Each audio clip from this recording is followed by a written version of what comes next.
Good evening, everyone. Welcome to tonight's Boys from the Baltic Star. Hello there. First things first, if you hear some sort of white noise in the background, it is because in the newspaper, as the newspaper told us, England today has been hotter than hell, I believe. I think that's how they put it. Sadly, the country's not built to live with that, and our buildings are definitely not built to live with that. So if you hear a low hum of a fan, apologies, but it's keeping me and Ewan as well from melting.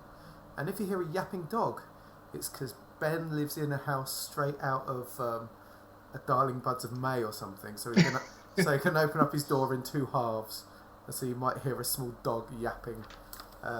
So apologies, but these are things we do to bring you entertainment, so I hope you appreciate that. I hope we can all get through that. Good evening. We are the Boys from the Baltic Star. Thank you for joining us. It is Friday and it's exciting. We were discussing it a bit today. It's been a few weeks since we played Traveller, and it's an absolute delight to be back. We've been looking forward to it, for that is what we're doing this evening. On Fridays, unless we don't, we play Traveller, our ongoing science fiction role-playing game. What episode are we up to? Season 2, episode 24. I think it's 24. My God. Our 65th episode in total. Oh, 60. We're getting close to a pension. Day by day, we're getting closer and closer. A streaming pension. So that's what we could do tonight. If it's your first time, welcome. Thank you for joining us. Absolute pleasure to have you with us.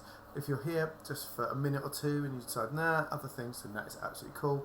If you're here for the long haul, then that is magic too, and thank you for joining us. Please feel free to join in the chat if you wish. The chat is a friendly place. We've got some regulars that may come and go a bit.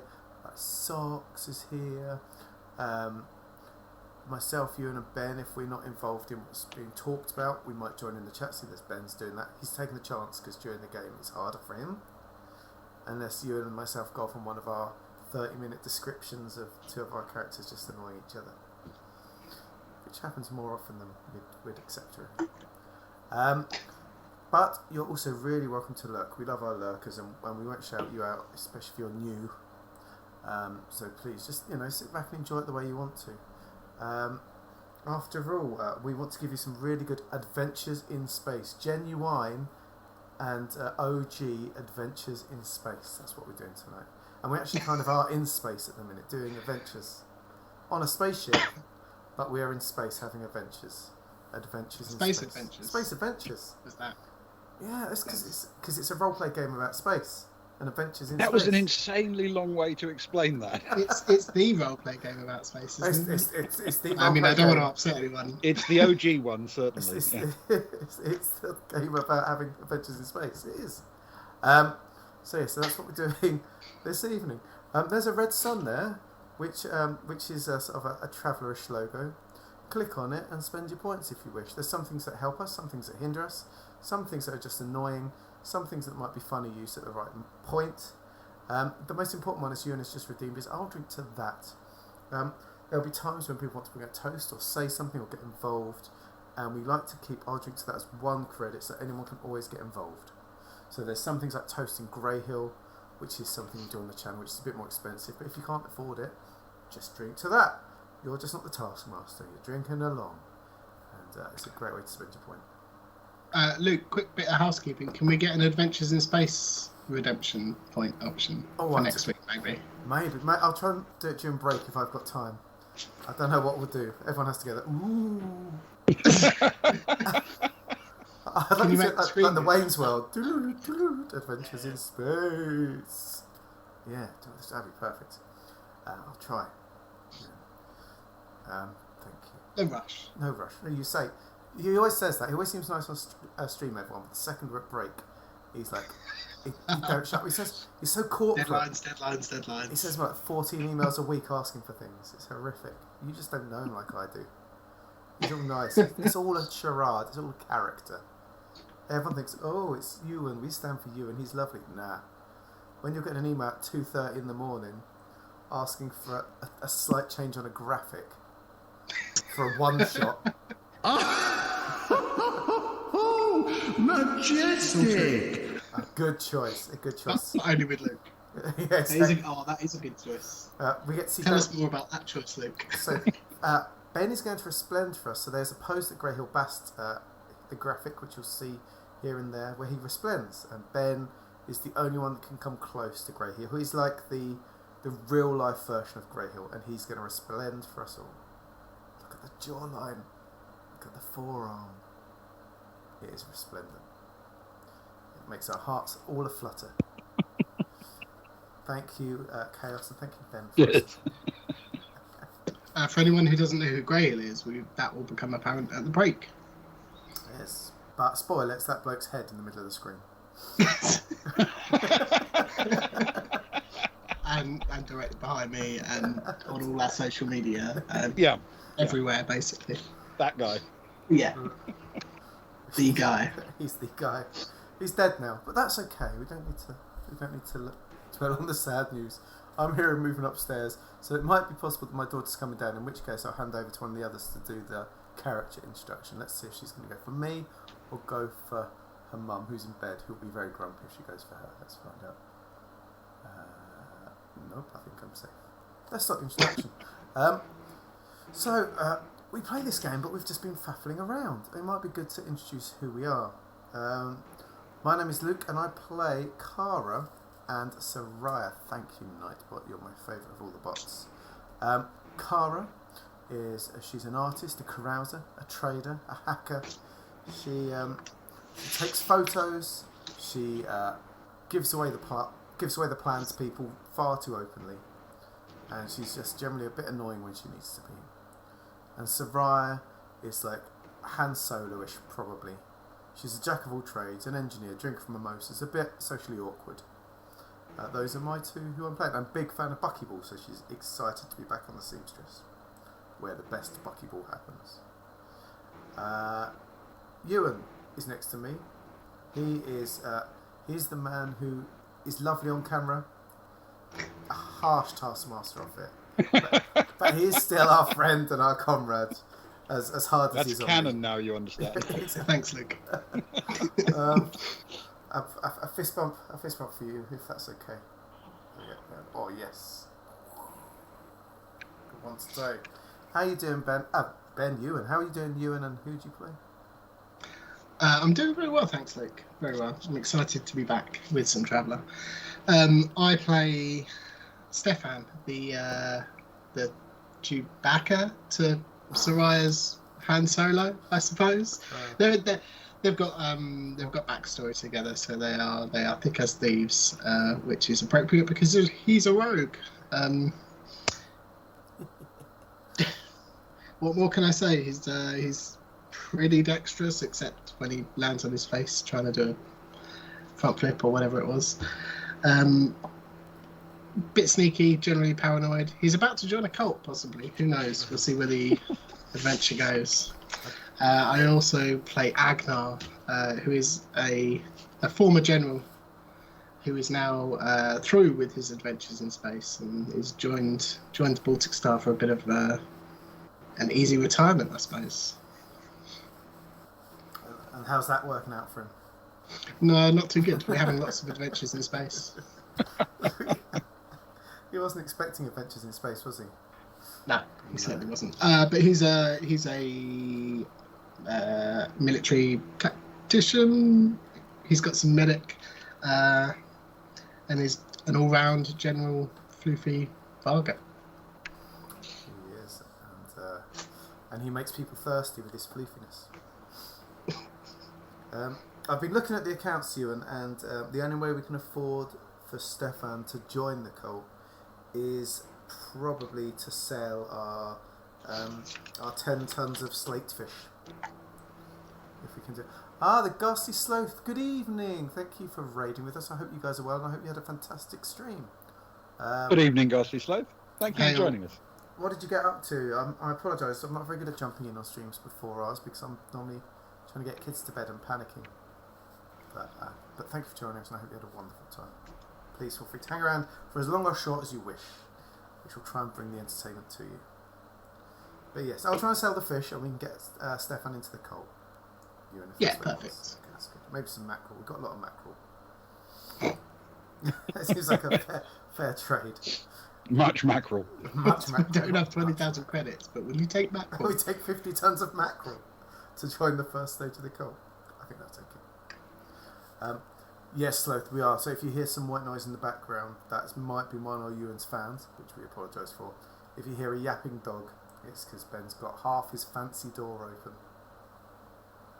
Everyone's thinking it's the top half and the bottom half. It's not. It's diagonal. He's got very futuristic with it. It's cardinal points. It's sort of the south-southeast that I've opened. The stress ratio is the side that's got the hinges. I have no idea how it's working. Fancy doors. It was designed by Escher, I'm afraid, so it sort of unfolds in 4 dimensions. It's impossible and possible at the same time. So speaking of this is Ben, and he's our referee, our GM. He is, believe it or not, well, by mentioning Escher and 4 dimensions, he's already proven he's the smartest man in any room. He lives his entire life in the Twin Peaks dream sequence, which is usually held up on a pole behind him by half a dozen topless and heavily oiled out-of-work actors. But things have been changing over the months. Good evening, Ben. How are you, and how are the actors? I'm well, thank you. They as you know, aren't here at the moment because they're off in their tour of Eastern Europe, assembling a giant red curtain, and they do get in touch periodically, usually to remind me what actors' base rates are, scale rates are in other countries. I think they're hoping that I will meet the actors' scale rates for, I don't know, San Marino or Monaco or something like that. Oh, they just don't know you well enough. No, which is weird, given we have met. Exactly. So here I am with a tight paymaster and a corporate stooge, and I'm the only bit of love and joy tonight. But please hang around with us as we re-enter our magical world through the power of Ben. Oh, thank you. So our travellers are back for their second journey aboard the Seamstress, the liner and buckyball pitch with added ski resort and après-ski in the form of hot tubs and room service. This time, much of their transport costs are being paid by a group of... Is it unfair to call them cultists? Anyway, they claim to just want a quiet life and need some experienced, armed, ethical and discreet security to see them safely on their pilgrimage to Geeka. As a sensible step in this process, our heroes made contact with Olivia Sharp, the head of security aboard, and someone they know fairly well as they assisted her with an investigation into a mysterious death on the ship's previous journey. Her request that they keep a low profile had a bit of a stumble immediately, as the leader of the Geeka diaspora, who holds the title of Pope, made an extremely ostentatious entrance to the ship, subtlety not being one of the group's principal commandments, it appears. Still, the protectees are settled in their quarters, the travellers are in position as well, introducing their protectees to the concept of brunch, and it seemed to be going according to plan until Zoe quietly mentioned that at least one of the group was psionic. Psionics are a problem in the Imperium, essentially being illegal in most situations, so there might be everyday people who aren't keen on this diaspora, or there might be official interest in them if it's suspected there might be a psionic element to the group. That's aside from any other individuals who might have specific problems with any single member or members of the group, as might be true of any Voyager across the galaxy. While the travellers were still trying to plan what moves to make, they were asked to collect a package from the docking bay and deliver it to the diaspora. They set off on this errand to discover that the package in question was a little girl called Leah. Leah, it seems, is familiar with the diaspora some time ago, but hasn't seen them recently. Our heroes are not entirely comfortable with a child being handed over to this bunch of oddities, but at least they're going to be nearby for a week. Agnar asks Zoe to use some of her skills to ascertain whether Leah is safe with the diaspora, and she reported that there wasn't anything suspicious in the group's behaviour, but that Leah is also psionic. Worse, psionic individuals can tell when others try to scan them. If Leah was paying attention, she might realise that someone, was examining her mind. Zoe suggests that contacting March Temple, a former contact and sometime enemy and occasional ally, to take Leah to Zodani space might be a way forward, pointing out that in Imperial space the girl is a walking crime. The others weren't entirely on board, but Zoe insisted that if Leah wasn't made safe by the time they leave her, then Zoe will take action, even if that means leaving the Baltic Star. She doesn't think taking a 10-year-old on a deep space exploration is a sensible idea. Zoe opened up her communicator to send a message to March Temple. And that is where we resume the story. Okay. So, literally standing there on the concourse, she opens up her communicator and she enters a text message, essentially. And before she sends it, she shows it to Agnar, who's standing right next to her, so that I guess it's so that you don't think she's concealing something in what she's sending. So you can, nod or shake your head based on what she sends. And what she actually sends is a message that says, pencil case, brackets 10, close brackets, on the Seamstress heading for Geeka. Any chance you can help? That's the whole message.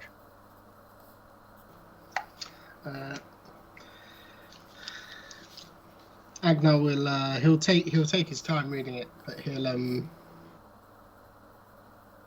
once he's read it in its entirety, he'll look over to her, give an assuring nod, and just say, "Look, you don't need to show us any messages. It's your communicator, but I think that's a good idea." Okay. She hits the send, and the message disappears from the screen. And then she nods and says, "Okay, I'll let you know if and when I get a response." Thank you. That's very helpful. We're hitting that time. Did we just hit the time where it went on to, theoretically, it should be Cara and Zoe and Rose's shift? Yes, you're pretty much at the shift. Yeah. Cara will sort of hoop arms as is her wont with Zoe from time to time. So go on then. Are you going to be all right down there with the girl down there and maybe another psionic or two? Zoe looks slightly amused at this and says, "I've met an occasional psionic. I know. They don't scare me that much. Just worried you're out of practice. Being around so many people with much simpler minds." She nudges Agnar. Agnar looks over towards the nudge, but knows well enough not to be talking about things like this out in the concourse, in his simple mind, and says nothing. Well, let's leave this floofball to his hot tub or whatever he's going to plan to do. Let's go grab Rose on the way down, and I guess it's us for the next 6 hours for the evening. Okay. So, who is on shift? Is it just 2 people on shift? Yes, according to the list, it's Cara, Zoe, and Rose. Cara, Zoe, and Rose. Okay. So, how would you like them to be deployed? I think Rose up top might be quite good. Okay. And gives her a chance to look around. So Rose up top, and I guess Cara and Zoe bouncing between them, keeping between the sort of the floor with the cult and our floor above it, So always at least one person on the cult, but sometimes two, and sometimes one going up to get something and back down again, if that makes sense, or working as a gopher.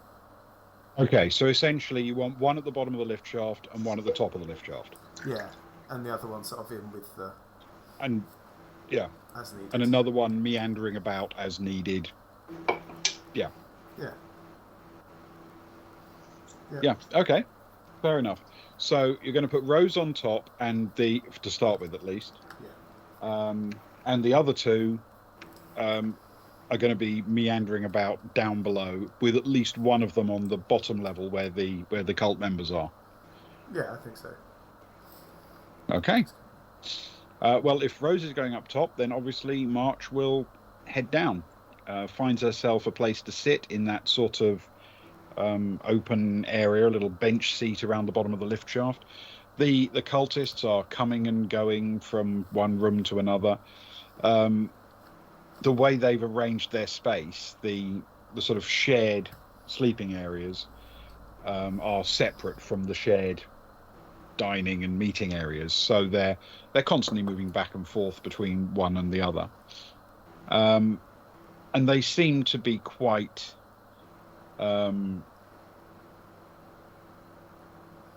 relaxed, but busy. There seems to be a lot going on. They're doing a lot of meandering back and forth. There are a lot of conversations, a lot of planning. There seems to be a lot of joint staring at tablets and communicators. They are clearly setting off with the intent that there's a lot of work to be done before they get to Geeka.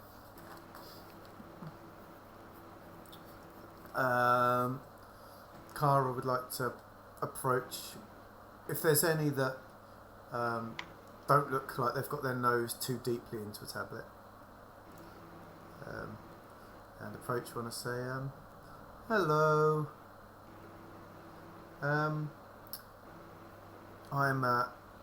Kara. I guess I'm your stewardess for the next few hours. Is there anything you'd like us to get for you, or anything that would make you comfortable that would be possible for us?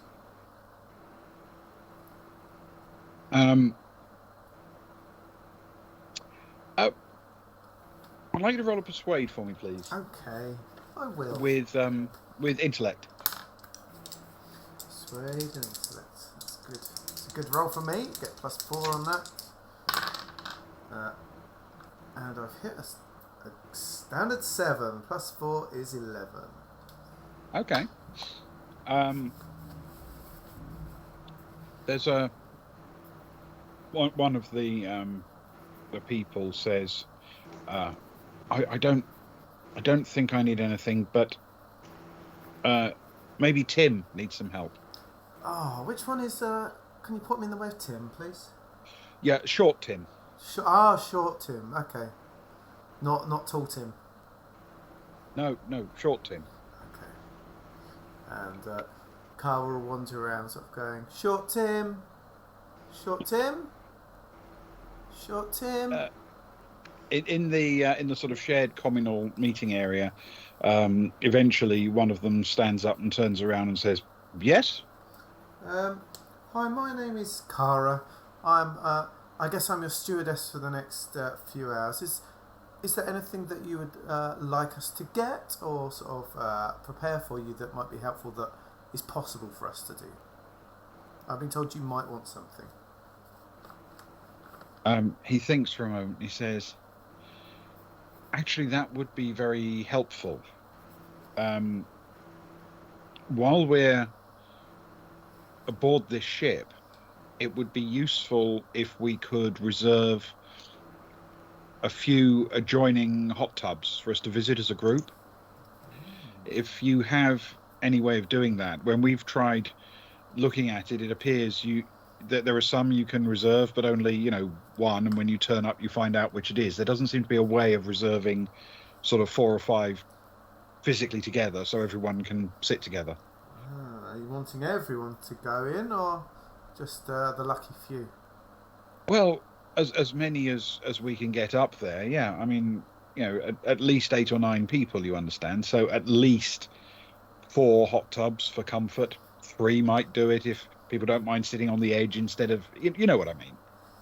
There's nothing like living life on the edge, little Tim. Well, yes. I'll tell you what. I've got some friends in high places. I can sort of have a word around, see if we can do that for you. Have you got a time preference, or just whenever we can get them? I think we'd like them periodically, but the sooner you can get the first booking, that would be wonderful. Okay. Would you? I'll see what I can do. Thank you. It might take a little while to get it sorted, but I'll head up now and see. We'll sort of try and put it in order for you. All right. As you walk past Zoe on the way back out towards the lift, she leans against the lift shaft, sort of just sticking her arm out as if she's just bracing herself. But you can see that between her index finger and thumb, she's holding her communicator against the lift shaft. And there's a response message from March Temple displayed on the screen. Oh, yeah. So as Zoe says, you need me to just stay here and keep an eye on things while you're gone? You can read the text message, which says, I'll see what I can do. If I can't get to you, I'll give you a name. Try to get to us. Or give us a name. Okay, cool. Cara sort of reads it, and as she's sort of reading it, she'll sort of try and say it her normal sort of speaking style.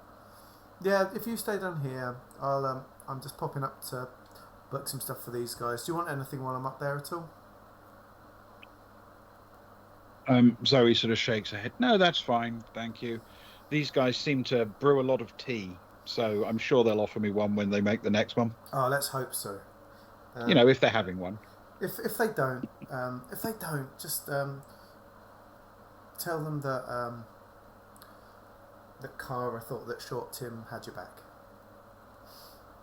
Thank you. And if they are making one, I'm sure they'll get you one too.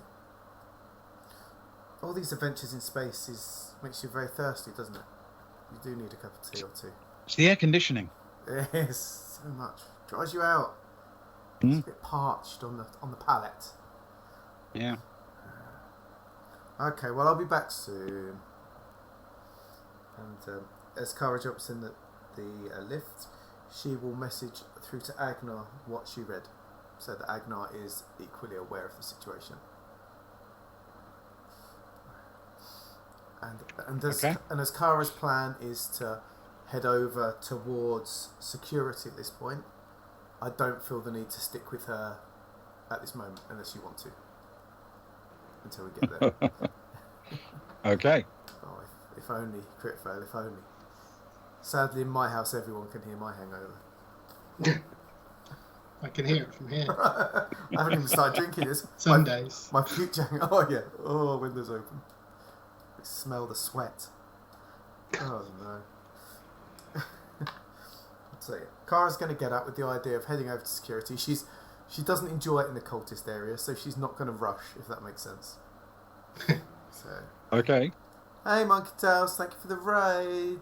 I'm from Monkey Tails. How's it going? If anyone's in here who's not in the know about the Monkey Tails are big time. We love them. They are the better yin to our stinky yang, and they are wonderful people, and they're absolutely splendid. Poops is in the house, which brings me joy whenever Poops is in the house.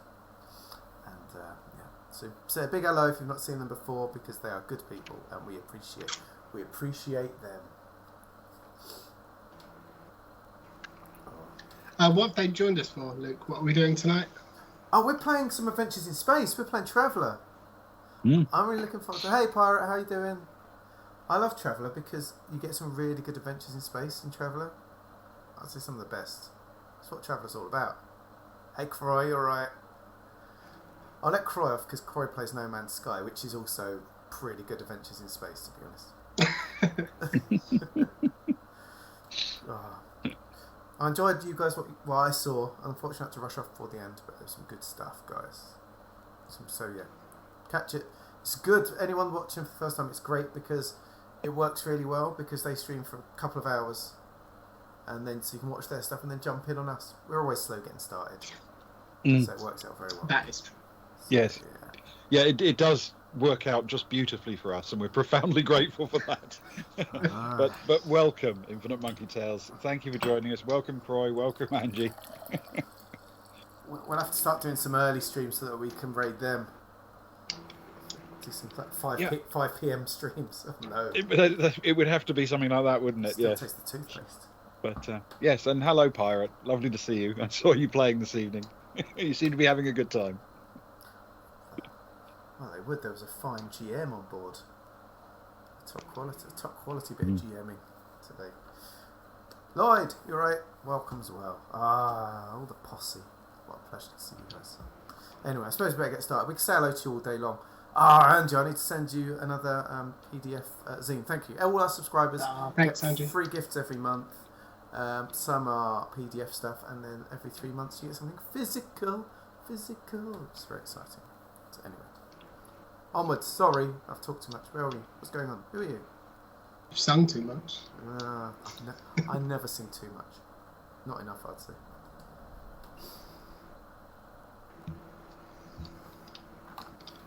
Okay. What's going on, Ben? What adventures are we having currently in space? Well,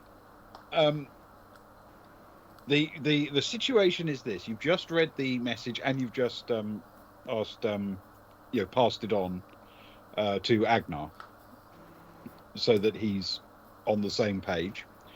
You know, therefore, that March Temple is aware that there is someone of interest on board the Seamstress, the liner, who apparently the code term pencil case didn't phase her in any way. That's presumably a well-known term that she would have immediately recognised. So when Zoe told her that there was a pencil case on board, she seems to understand exactly how important that is. Cool. And you're setting off to arrange a multi-hot tub session. You make it sound so wonderful. Well, yes. As Cara will message, we'll put the call out to the posse, especially to Agnar and Stefan, because she knows that she's going to get nothing out of Soraya for this week. Guys, I'm off to the hot tubs. Anyone fancy a tag along? Out of character quickly, Luke, what shift is Agnar on? Has he got the midnight? He is on the midnight shift. It's the 6 p.m. shift that's just started. He's got the midnight shift. Oh. He's got the graveyard shift. Midnight till 6. Oh. And then Soraya and Rick have got the hangover shift at 6 a.m. You definitely get no response from Stefan. He is currently busy going down a ski slope with a mattress, I believe, that he stole from somewhere when someone was doing the Stefan's sneaky masterclass. Agnar ponders for a little while, thinking about can he pull an all-nighter like back in the day and not deal with this 5.5 hours worth of sleep that he currently get to top him up.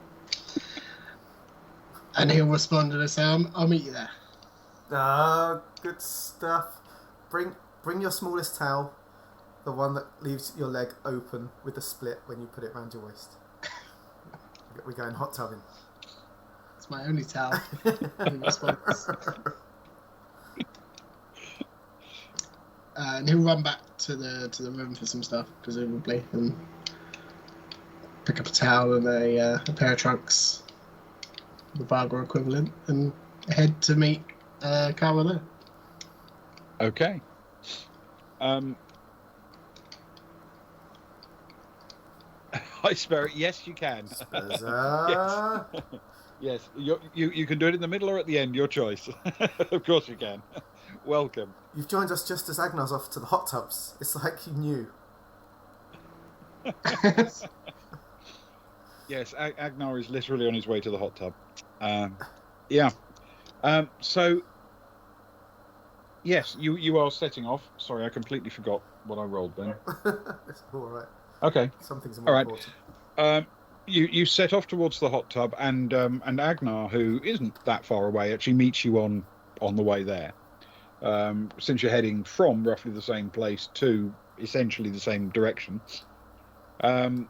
you reach the lift shaft at the end with its quite large communal lift, which takes you down into the hot tub level.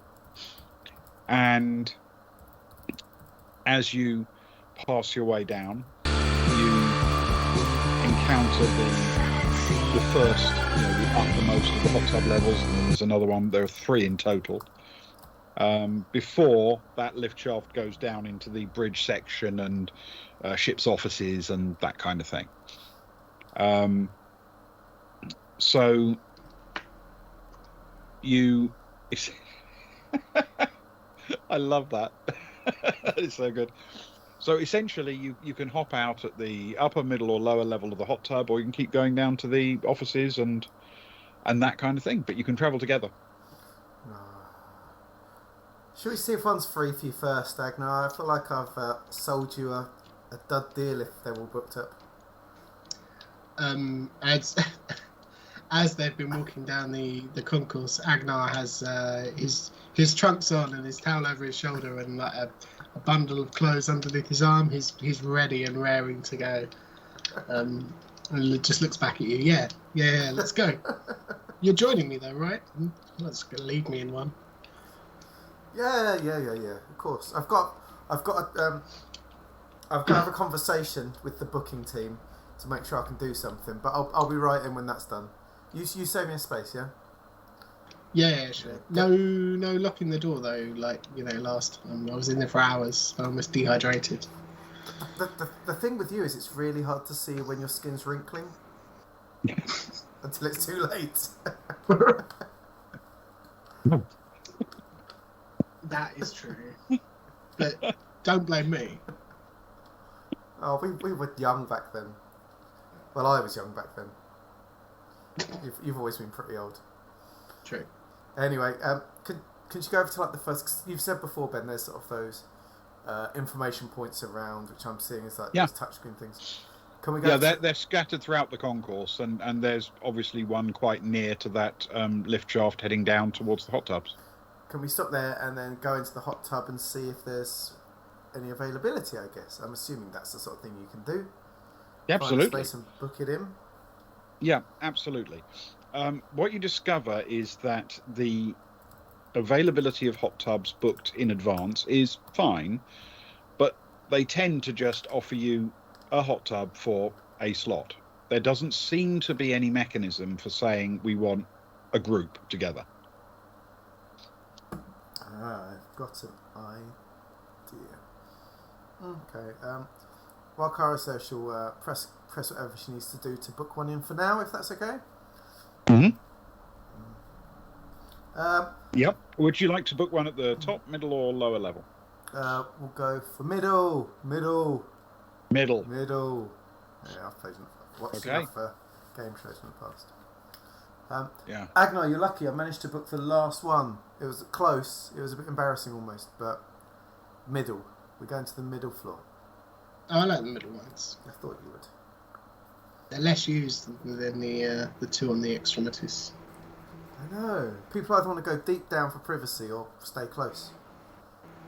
Less likely to have a goat behind them, is what you're saying. Exactly. It's hot tub number whatever. I've booked you in as A. Arnson. So go knock yourself out. I'll come join you in a minute. Like I say, get the bubbles nice and bubbly. Yeah, sure, we'll do.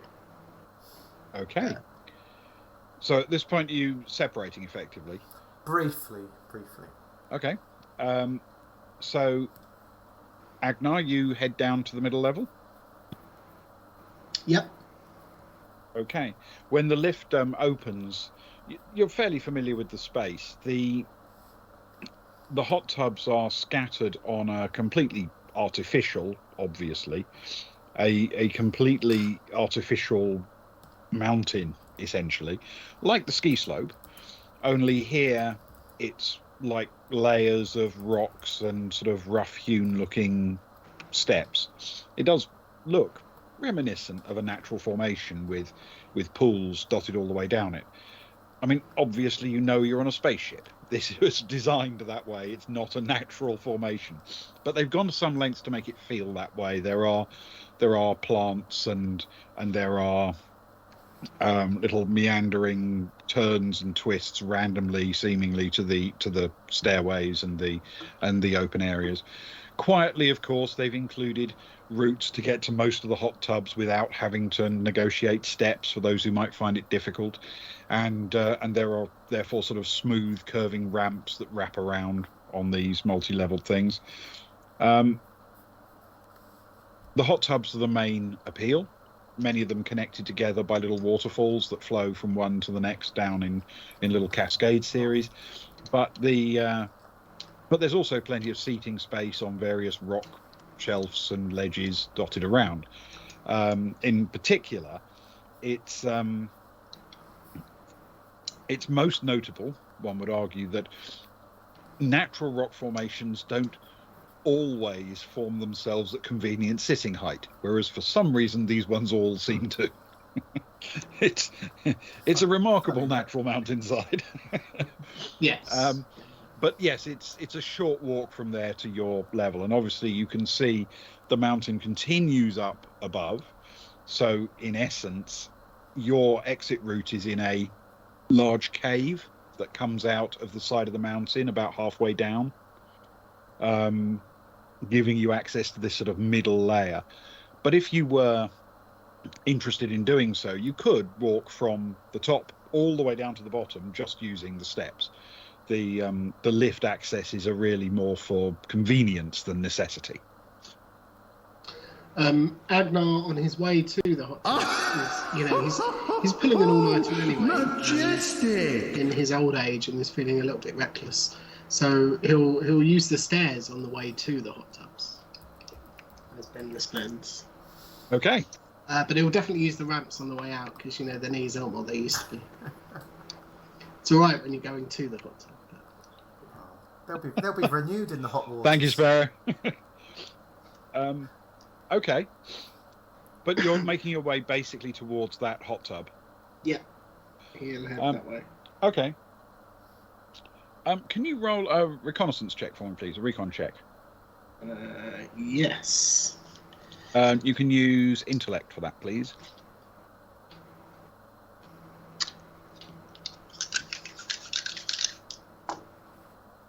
That's a 9 plus 1 is a 10. Okay. All right. As you make your way down and sort of around the corners and stops and stop at various points there, you fairly rapidly spot that most of the hot tubs at this stage aren't actually occupied, but there are a lot of people milling about.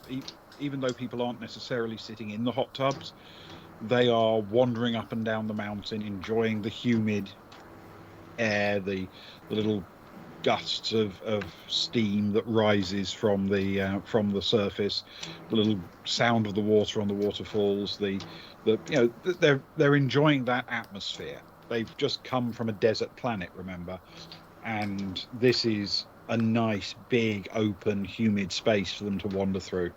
So that they're enjoying more than the hot tubs. It's only the serious enthusiasts who've devoted themselves to throwing themselves into a pool this early in the trip. But you do notice one other thing. There is a person who seems to be paying a little bit more interest in you than you might think you warrant. The person, when you first emerge, is walking down the slope above you, and you're thinking back and thinking, I think I saw them on the concourse. But you don't think anything more of that until, as you take your slightly meandering path, they seem to be kind of walking parallel to you a bit. And then when you settle into when you finally arrive at your hot tub, they sort of hop into one very nearby, just up a couple of levels.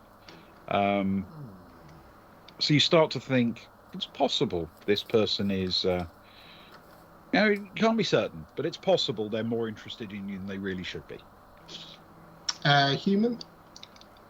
Yes, indeed. Okay.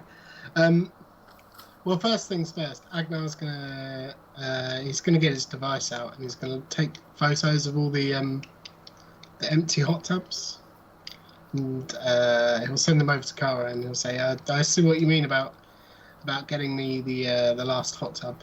I mean, I know you're not as military trained as I am, but there's hundreds of people in camouflage bathing in the hot tubs, and send over the photos as well.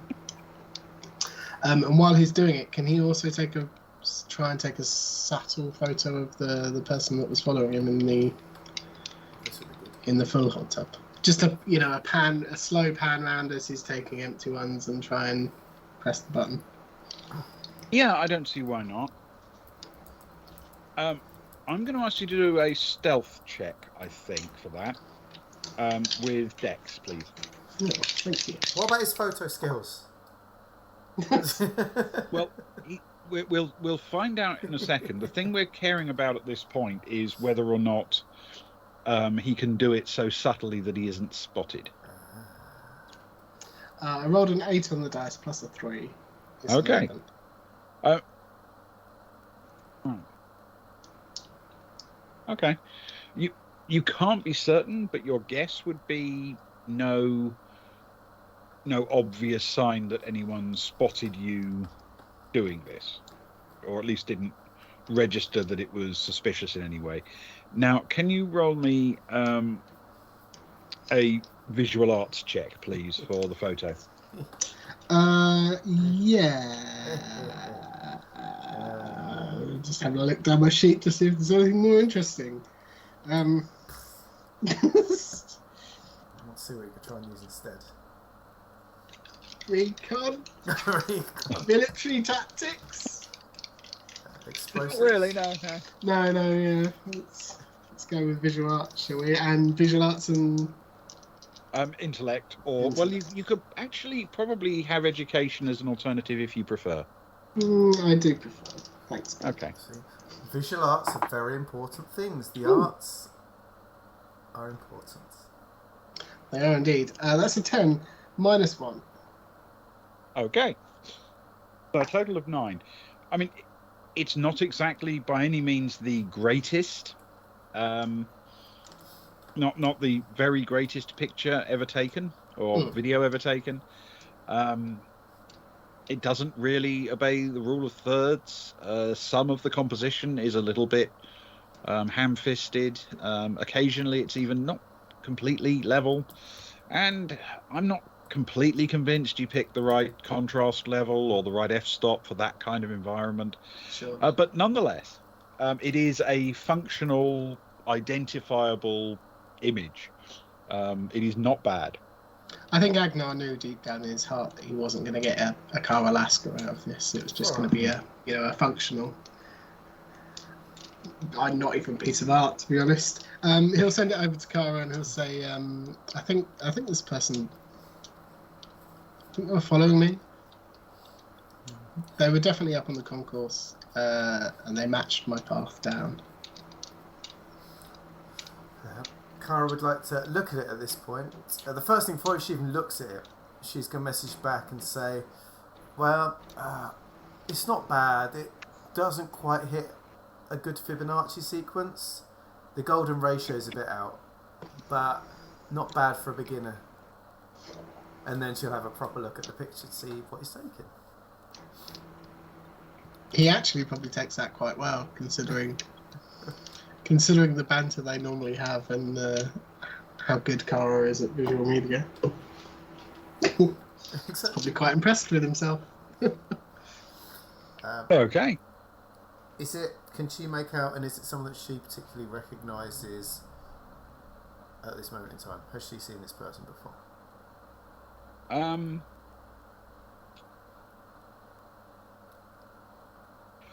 I'll tell you what.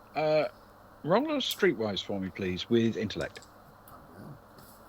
My intellect is that, and my streetwise is flat, so it's a +2. Oh, that's a good roll then. That's nice. 10 plus, a bit close. 10 plus 2 is a 12. Okay. You're pretty confident you don't recognise them. Okay. Kara messages back and says, looks like you've just been taking candid photos of some random. But don't let that stop you. If they're giving you the heebie-jeebies, keep an eye on them. And Agnar will message back and say, "Yeah, okay. It's probably just me." Stay frosty though. Don't listen to me. You're the man with military training. Well, my first thought would be to show it to Sharp, but I'm not sure I want you showing photos of strangers that I've taken in the hot tub area to this head of security. In fact, I'm going to delete it. That is true. You'd fail your police check pretty quick. Don't be long though. Don't leave me hanging. I won't. Kara sort of looks at some of the pictures and then messages back, and this is something that between the two of you, I guess you'll know. How are these huddled? If you would how many? So she'll send a message to Agnar and say, how many hot tubs are kind of in your area? Are they clustered? Could we? If I needed to close off a floor or a section, would that be possible? And that's okay. They aren't really in sections because they've gone to some lengths to make it look natural. So they're almost randomly scattered. But from a typical hot tub, there are maybe as many as half a dozen that are within easy reach of it. The gaps between them are usually of the 3 to 6 meter range between any two hot tubs. But there are places where, in order to provide a slightly different vibe, they've come up with, say, a taller waterfall splashing into a relatively small pool with 3 hot tubs sort of clustered around it, kind of thing. So there are places where they're a bit more closely tied in. Could Agnar try and assess an area of hot tubs that would be suitable to one, be secluded, I suppose, but also for them to keep an eye on the cult if they were to visit from a tactically military point of view? Yeah. As a general rule, the further down the mountain you go, the more hot tubs there are because there's physically more area as the mountain spreads out. So the further down you go, the more likely you are to find large numbers of hot tubs and clusters of them, which would also suit you in terms of observing them because it's relatively easy to observe such a thing from further up the mountain rather than from further down it, if you see what I mean. Yes, and he'll send that over to Kara, I guess. So down is good. If you were trying to cluster 3 hot tubs together, Ragnar, you'd say down is good. Down seems good. Down is very nice. Plus, I don't entirely know how these things work from a technological point of view, but I'd imagine, weapons or assailants in water is going to be more tricky. The more people into hot tubs, the better, as far as I'm concerned. Oh, that's good. Thanks, man. On the computer system, Ben, do they have a map of the hot tubs, or is it basically numbers? It's essentially just a number system. They don't generally give you a specific region beyond you've booked a hot tub, here it is. Seemingly a lot of people don't bother to book, they just wander about until they find one. Cara will message Agna and say, are you right to put that little towel on and just have a meander down and look for the numbers of the tubs down the bottom that you think would be a nice little secluded threesome that I can try and have some shenanigans with on the computer system? Yeah, sure, of course. Ben, just quickly, how many are on an entire floor? Are we talking a lot? The top level, or as I say, they are technically not really levels. Those are just access points at different points on the mountain. Yeah. So, but the top third offers around about 100. Oh. The middle third offers around about 300, and the bottom third offers around about 600. Okay. 1,000 hot tubs. So well in excess of what we need, even on the smallest level. That was me thinking about trying to close off a level. Yeah. I mean, you still could, I suppose. We're not paying. Yes, we need these 600 hot tubs. Clear everyone out. Sharp. With their 275 waterfalls. Oh, we're only using 3 of them. One of those Saudi princes that books out a whole shopping centre to go shopping. It's almost telegraphing the fact of where you are. No, I'm sorry, all these hot tubs are in use. And you look in and there's about 8 people there. There definitely comes a point where it is not the subtle approach. Yeah. Mm-hmm. Yeah, sure. So he'll throw his towel on and he'll chuck his stuff underneath his arm and take a little wander down and try and find the numbers of the hot tubs that are suitably placed. All right. Are you just looking for one, or are you looking for a few examples, just in case it's hard to book? Yeah, probably the best option, and then a couple of backups. Okay. All right. So as you head down towards the bottom level, you find, in particular,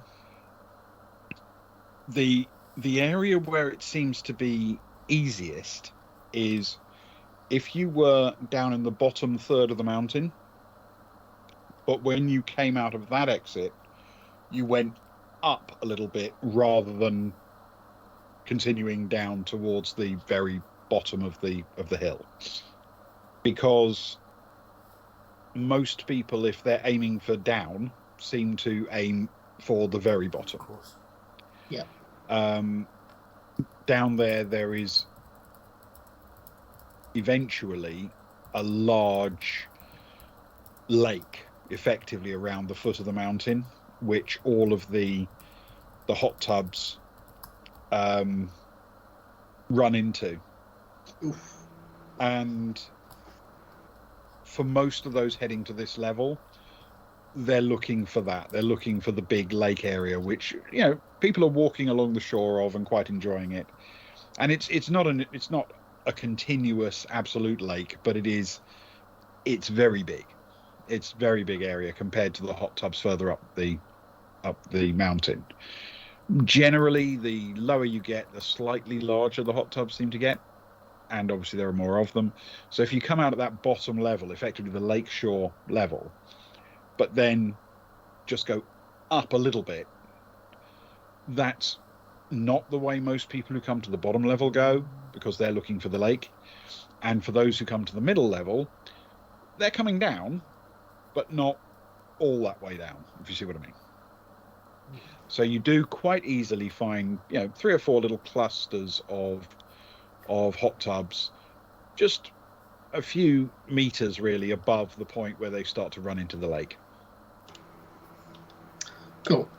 And he'll note down some numbers, a couple of sets of numbers, and fire those over to Koa. Okay.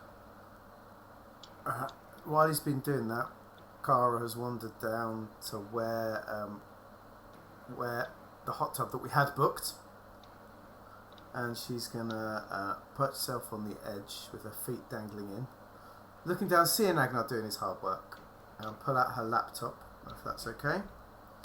Because what I want to do is, if anyone has booked it, I want to reposition their booking. I want to book out the best cluster that Agnar has sent me, and I want it for about 2 o'clock in the morning, about 2 till 4:30. Okay. And if there's anyone there, I would like to reposition them to different numbers. Okay. All right. This is going to be a hacking task. You're not supposed to be able to move other people's bookings around. And you're not even really supposed to be able to book multiple hot tubs. Not really. So it is going to be a hacking task, but we will give it a shot. So you don't have your computer with you, do you? Yeah, I should have carried the computer with her. It's just I can't have the bonus because the bonus is currently running something. It's running something else. Yes, that's right. Yeah. Okay. So it'll just be your own skill then. So that's an electronics computing with your intellect. Yep. Electronics computing. Yeah, because it was running. I forgot that it was running something. Ewan reminded me while you were off stream. I know, I'm the biggest hack of all. Let's face it. She was research links between Earth Park and the cult. Yes. I don't think it's going to. I don't think it's important. I just wanted to ruin all of Agnar's dreams. Oh, his heart's already broken with Earth Park. I'll just tear up his ticket. Right, here we go. Well, we'll see how it is. Because it's a 6 plus a 4, so it's a 10 then. Okay. All right.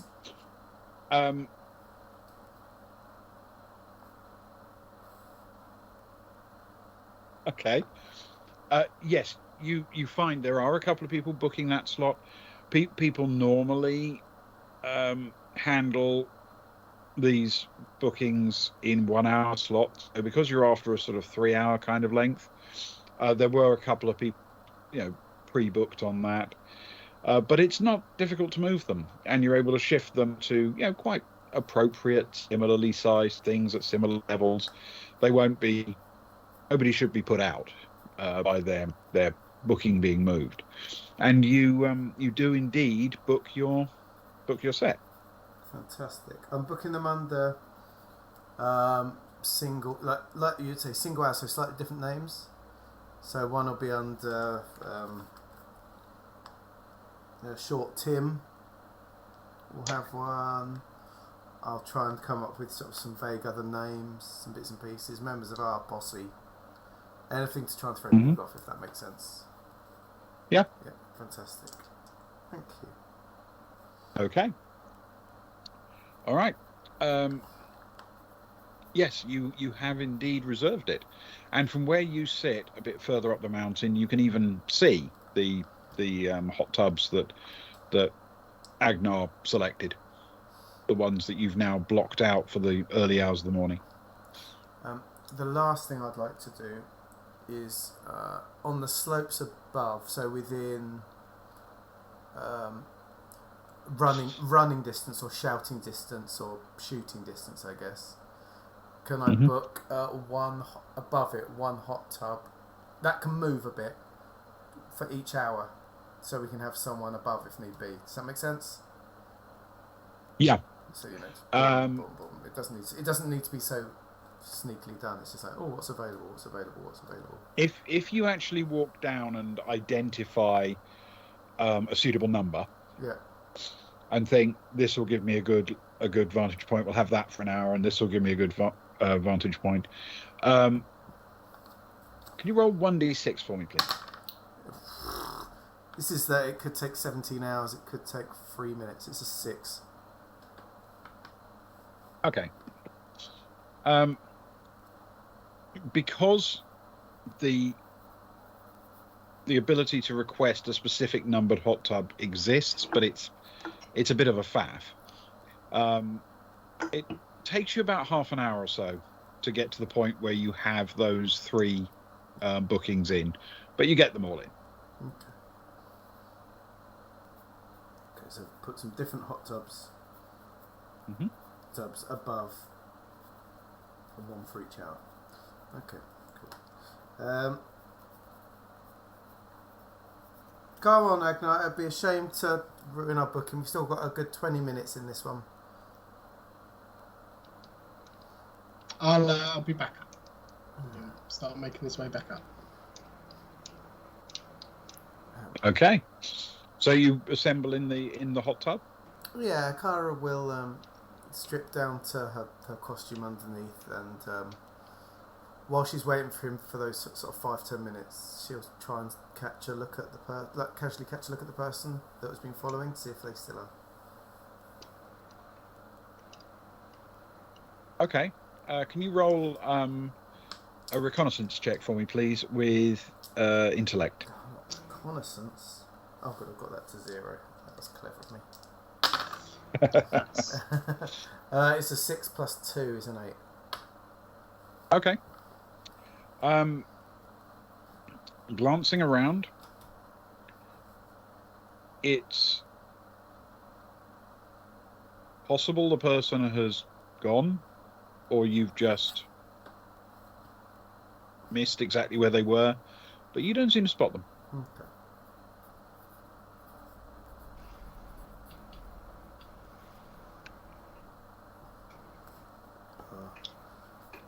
Agnar, come and join me. Come on, let's enjoy this. We're on holiday. Come on. I know you've just had a hard shift, and you've got to get up again in a few minutes or whatever. But you're looking lovely, by the way. You're looking very well preened. Thanks. It was it wasn't that long ago actually. It was just this morning. Oh, how time flies when you're having fun. Indeed. What did you manage to get somewhere?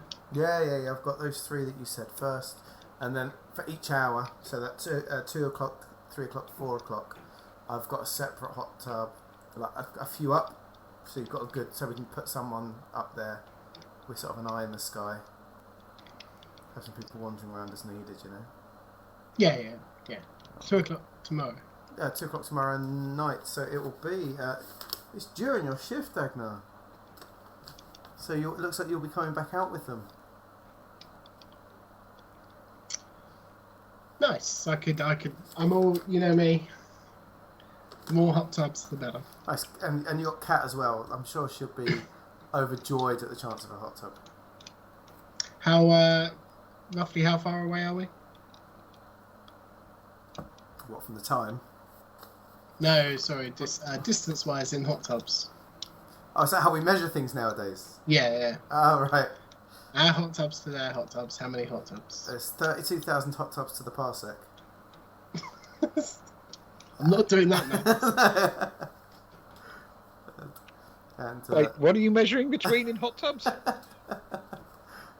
From the hot tubs the 3 hot tubs that are booked for the cult, and the hot tubs that are booked for observing, security hot tubs. In hot tubs rather than in meters for some reason, they're like 4 or 5 hot tubs away. Oh, okay, cool.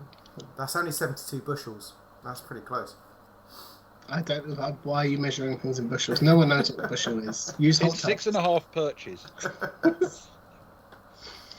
No, that's fine. That's closer. Excuse me. That's closer than I thought. Just wanted to make sure we didn't need any, specialist equipment or anyone trained in such a thing to keep an eye on them. Don't mention specialist equipment to Stefan, or he'll bring his shotgun off flamethrower. Well, exactly. Yeah. No, you're going to be in a position where you can, essentially, if you sit at the back of the hot tub area, the closest to the mountainside, because you're a bit up, you would be invisible to those just a little way below you. If you sit at the front, you would literally be peering right over the top. Carl, you know what we need? We need a periscope, and we need a snorkel. Okay. If you can find those two items, two of each of those items, one for me and one for my partner, we will do the best surveillance you can imagine. And those. So, how long is the periscope going to be in shillings? And those in the hot tubs above you just think you're some kind of like peeping toms. Oh no, that's not a good look on you, Agnar. It's not a good look. I forgot about the hot tubs above us. Don't you remember? Yeah, scratch that. Don't you remember that night out where everyone thought you were a peeping tom? It didn't go down well. You don't want that again. Caused trouble. We had to buy a lot of people drinks that night, and it was just a misunderstanding. Listen, it's just grit in your eye, and you just kept winking at people. Your humans with their beards think they've got it hard. When you're covered in fur, everyone thinks you're up to no good. Or...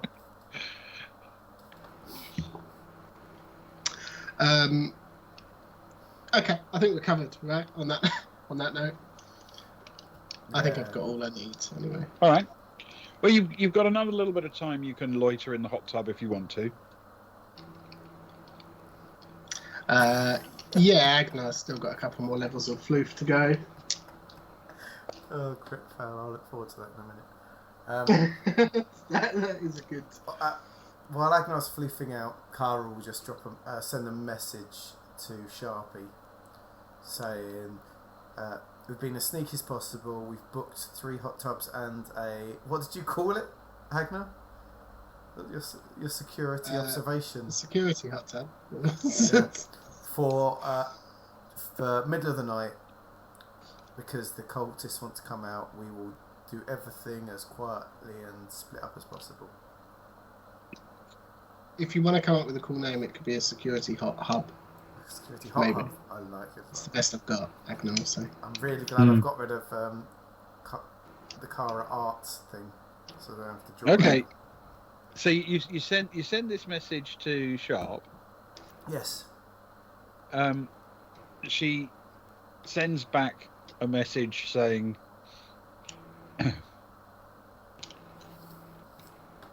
"The coin of vantage is a hot tub."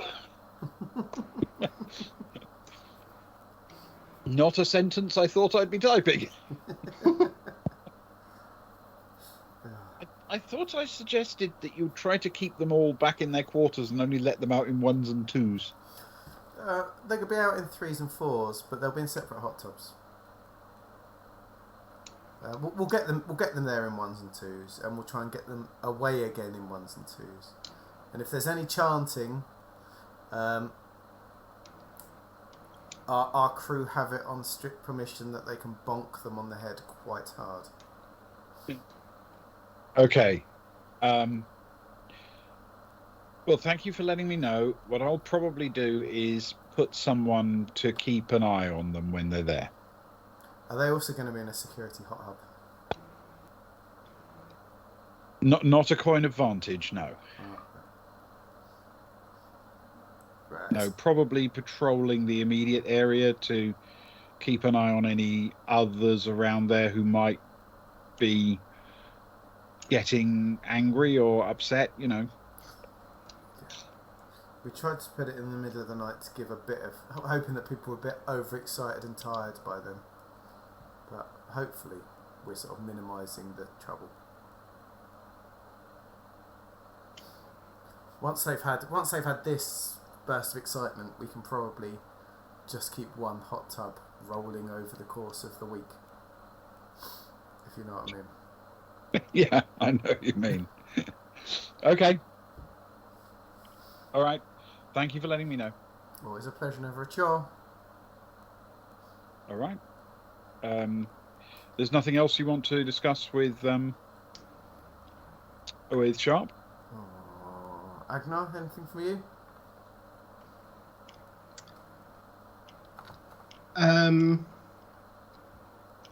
No, I don't know. When are we gonna hit Jump. jump? Yeah, sorry. Luke read my mind. When do we hit jump? I mean, we can find that out from most people, but essentially, let me do the maths. It's hours away. About this end of your shift, it's going to be about, say, 5 hours, something like that. 4 or 5 hours. Oh, so hot tubs will be post jump start. Okay, and then we've got a week, and then we've got about the same the other end, or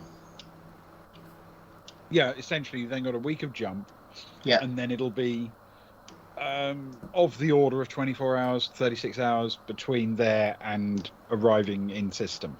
But some people will depart the ship earlier than that if they've got their own shuttles or they have a pickup taking them to a particular location. They won't necessarily want to be dumped on the big transit shuttle that will be going to the big spaceport or to the space station or whatever. They may have their own venues in mind, their own destinations. Sure. Agnar saying no, that's fine for Sharp. I think that's all I need. But he will take the opportunity whilst he can have a little look around and make sure they're alone enough to have a private conversation. Carol, lean in. Yes. I mean, it just hits me. It might be worth. I'm sure Zoe and her friend between them know exactly what they're doing. But it might be worth, just letting them know that we're hook jump. We'll be gone for a week. And then when we reach the other end, there'll be shuttles leaving. I assume there'll be shuttles arriving to pick people up and taking people off. And that might be a good opportunity. That might be the time. If she can get out to us. From sounds of it, it's either her or someone else that can do it. But yes, if she gives us a name this week, we need to put something in place. And then we need to find a way to get the girl away from the cult. Tonight, when you're here with them hot tubbing, if the girl comes, it might be worth seeing how secure they are with her. How much of a short leash they keep her on, Yeah, definitely. Ben, quick out-of-game question. When we're in jump, can we send messages? I know we've obviously done it to other people that are also on the same ship as us. You can always do it to somebody who's on the same ship as you. Yeah. But if you send a message to someone who's not on the same ship as you, technically it will send, but it will only send as far as the local message relay. So it won't leave the ship until you enter regular space at the other end, at which point the ship will quite rapidly blat out all stored and saved messages and simultaneously be picking up any that are waiting for it to collect. Okay, cool. So it might be worth reminding Zoe that we've only got a couple of hours to sort out anything for when we do arrive, I suppose. Well, I suppose I've got to head back after this, so I'll tell her when I get back, I guess. I'm sure she knows, but just I'd hate it if I didn't say anything, and it came up. No, I understand. I understand. Good call, man. Good call. Anyway, let's enjoy our last 15 minutes of relaxation before I have to go back and spend another 5 hours with that lot. It's not a bad shift for you, eh? And Agnar sits back in the hot tub. I believe I was the one that picked it carefully. Before I go, Agnar, have I ever told you, while we're sat in a hot tub, why they're essential to the galactic stability of the working class? You haven't. No, please. Please go on. It'll only take me a minute, I promise. Yeah. I'm timing you. Okay. He gets out his device and sets the timer.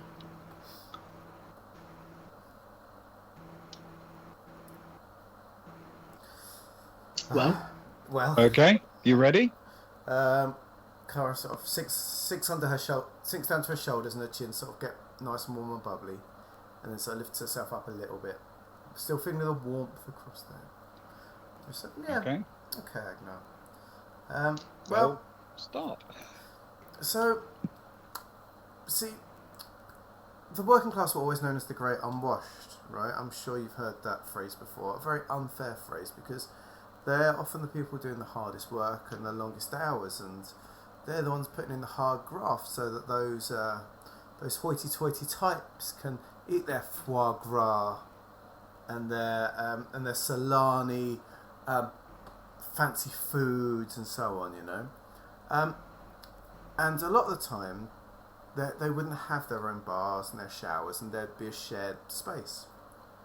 And so, actually, although hot tubs now are seen as like quite a fancy thing, people in small villages and towns would gather around warm pools that they could find naturally warm pools to bathe. And especially for those that didn't drink too much, which I know is hard to believe, it was a good place to chat and chinwag and gossip and talk about what was going on and try and raise revolution. Did you know thousands of rich landowners and powerful but evil doers have been killed and murdered and thrown out after good conversations in a hot tub? I think that's brilliantly done. Well done, Luke. Thank you. But I'm afraid your minute is up. Agnar immediately gets onto the ship's ordering food service and cancels his order for foie gras. Well, that was quite interesting, Cara, I have to say. I learnt something in a hot tub. It's a good environment. Well, you know, as well as learning things in hot tubs, if you're ever open to it, we can always start another revolution in the hot tub. It's a good place to start a revolution, you know. That and bars. Yeah. Hot tubs and bars are the best two places. So. I mean, I'd say they're probably the best places to plan a revolution.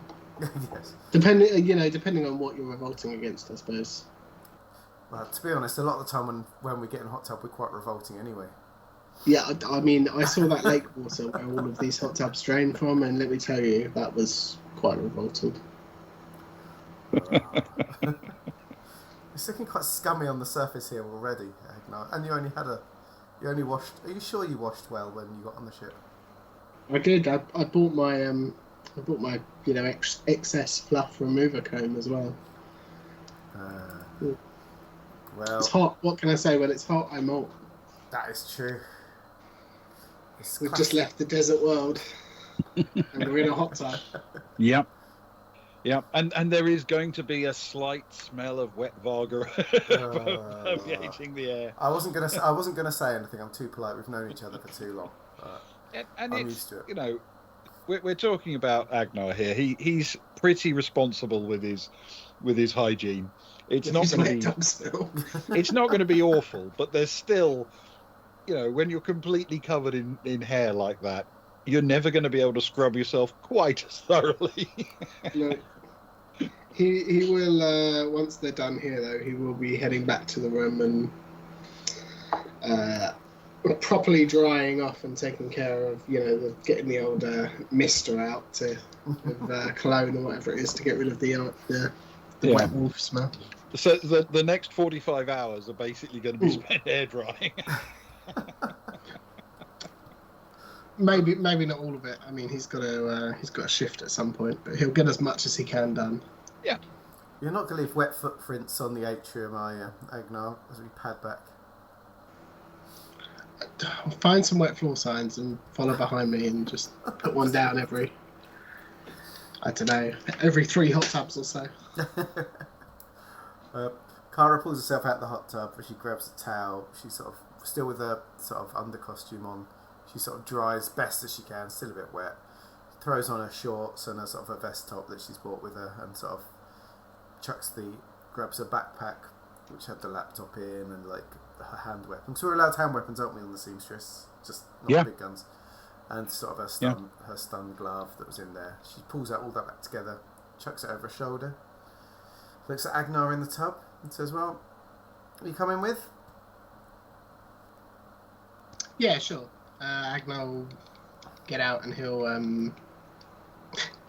look around to see if they've got any, those big walk-in hairdryer things that you can go in and dry off after the swimming pool. Not just me. only in Varga worlds, and maybe Aslan as well. Well, to be fair, you are again in an environment where as soon as you get out of this particular region where it is quite humid, you'll be walking through air-conditioned space. And that includes the lift. So as soon as you set foot in the lift, you'll dry out fairly quickly. You said air-conditioned space. Are we going to have some adventures in this space? Adventures in the space. Adventures in air-conditioned You know how it space. is where when you're at home and you have a shower, it then takes, 25 minutes for your hair to be properly dry. You're staying in a hotel, you get out of the shower, it takes 3.5 minutes because the room's all air-conditioned and it dries you out. Yeah, that makes sense. Good for the drying, bad for the floof. Yes, well, of course. As my mother always used to say, Agnar will say to Cameron. She was a wise wolf. I liked old Ma Agnesson. How Arnson? How is she doing, old Ma Arnson? Not so great. Mate, I'm sorry to hear. It's okay. She had a good run. No. You forget I'm very old now. Thanks for dropping in, Crit Fail. Thank you. Hope you get what thanks, you need with the Crit kids. I'll catch you later. And thanks for the minute of wisdom as well. It's a good minute. Speaking of me being old, Agnar will say, can we take the gradual slope up? Go on. We're heading up. Sure. My knees are feeling quite good after the hot tub, but I don't want to, don't want to push them too hard. I bet they are. Understandable. You need to look after Yeah, knees. completely understandable. Yeah. Right. So as you guys pack up your basic belongings and make your way out of the hot tub area and back up towards the concourse, and assuming you're going up, are you? Yeah, makes sense. Okay. At this Assuming point, that's where you're going, then I think that's where we will take our little break. Yeah. It seemed very quick. I mean, it's not, but it seemed it. Probably because It's roughly where we usually take our break. Yeah. It's no criticism, just an observation. I've 3 heard, weeks off of Traveller and it flies by. I've heard that hot tub streams always seem to go quite quickly. I think this is probably the most underviewed hot tub stream in the history of Twitch. Do we get a plaque for that? Yeah, we can. Yeah. The least sexy hot tub stream. I'm pretty sure this isn't what they mean by a hot tub stream. I mean, I'm not an expert, but I'm guessing. Yeah. I don't make the rules. Well, should we go away and what was the phrase again they use? Go to the changing room. But you knew it instead of toilets. What do they say? Changing my costume.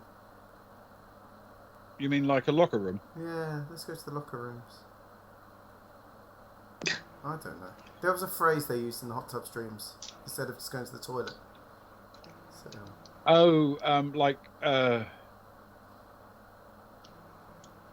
Luke's going to go hide in a locker.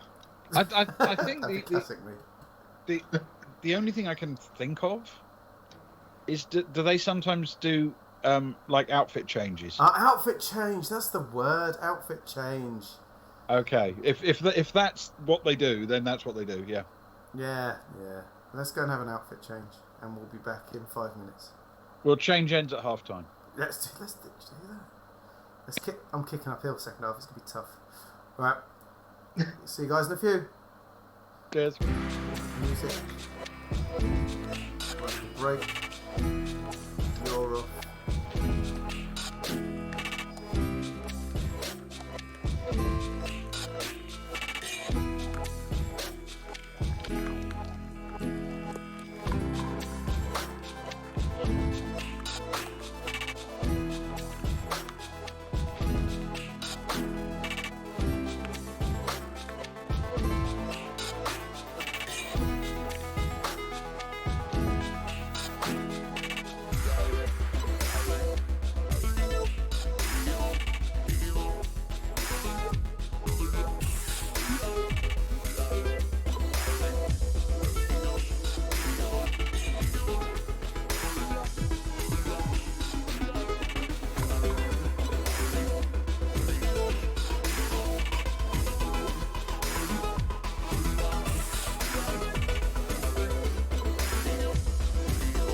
Ewan. Hello and welcome back to the boys from the Baltic Star and our adventures in space. If you've just joined us, thanks. If you've hung around, thanks. If you fast forwarded on VOD, thanks.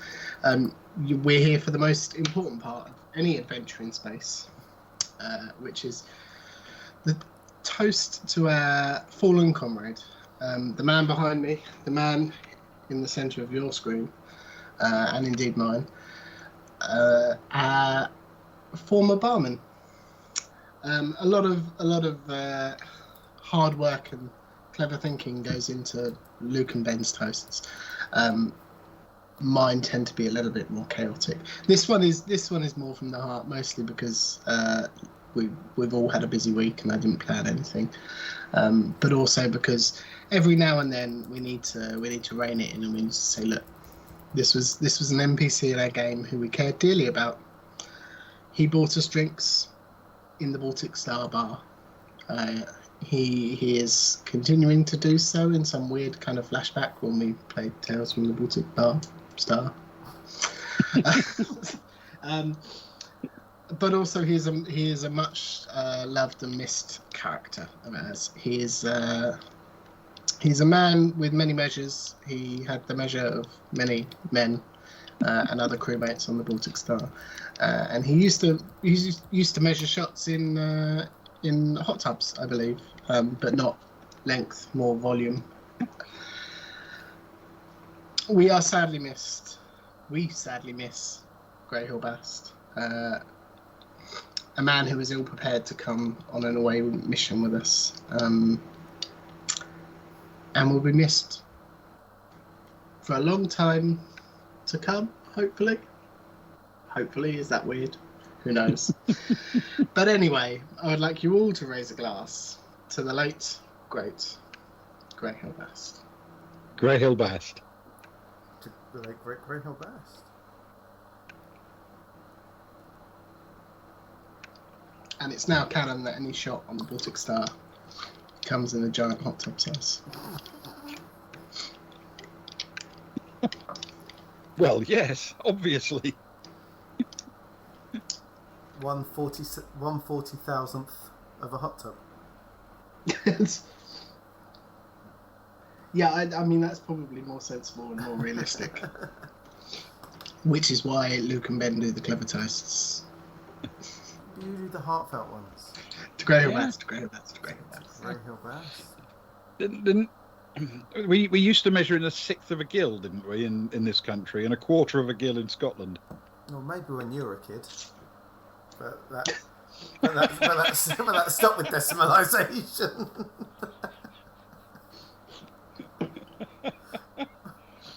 Oh yes, of course.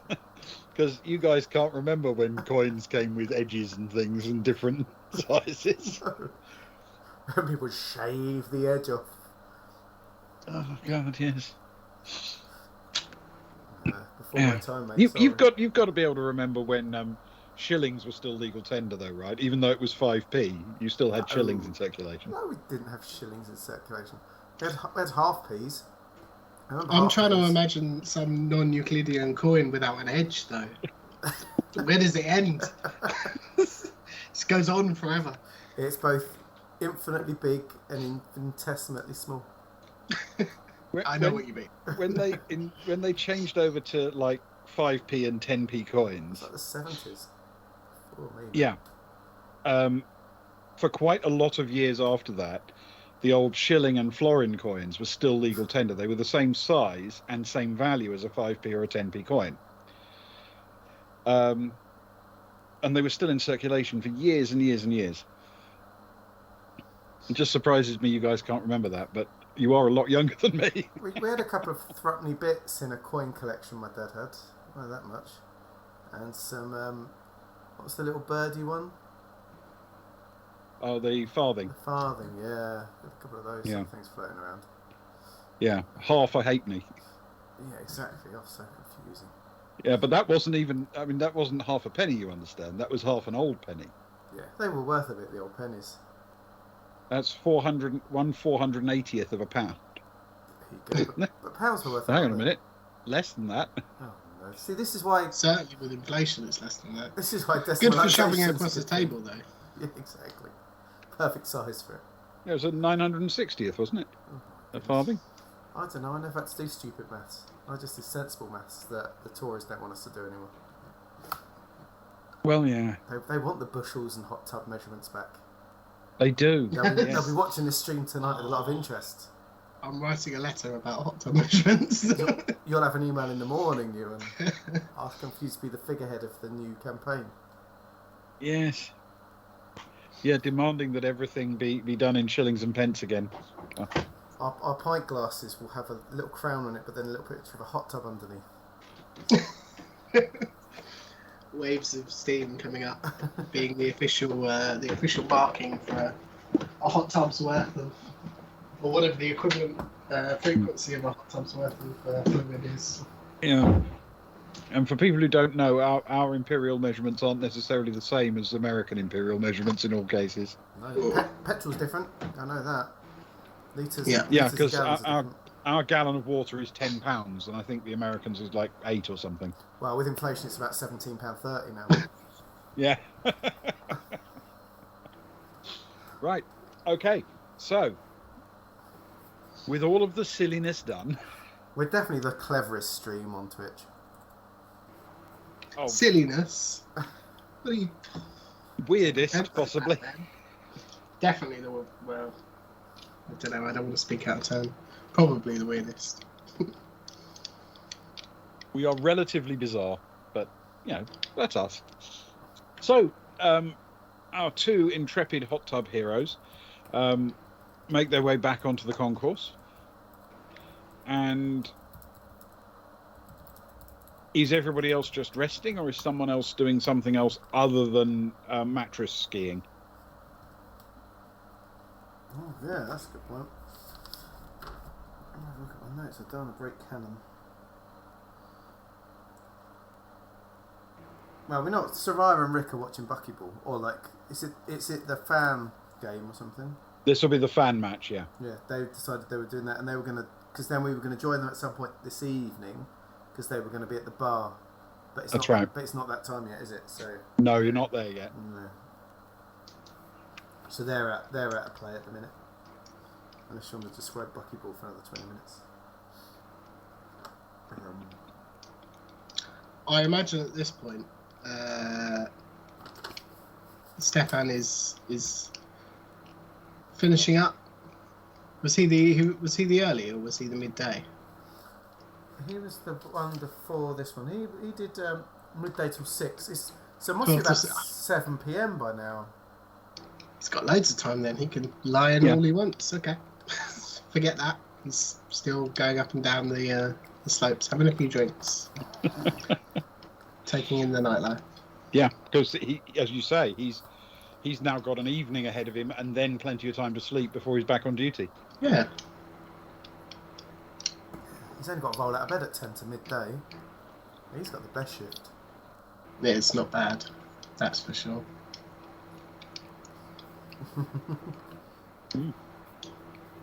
Yes. So, anyone else, or are you all sorted?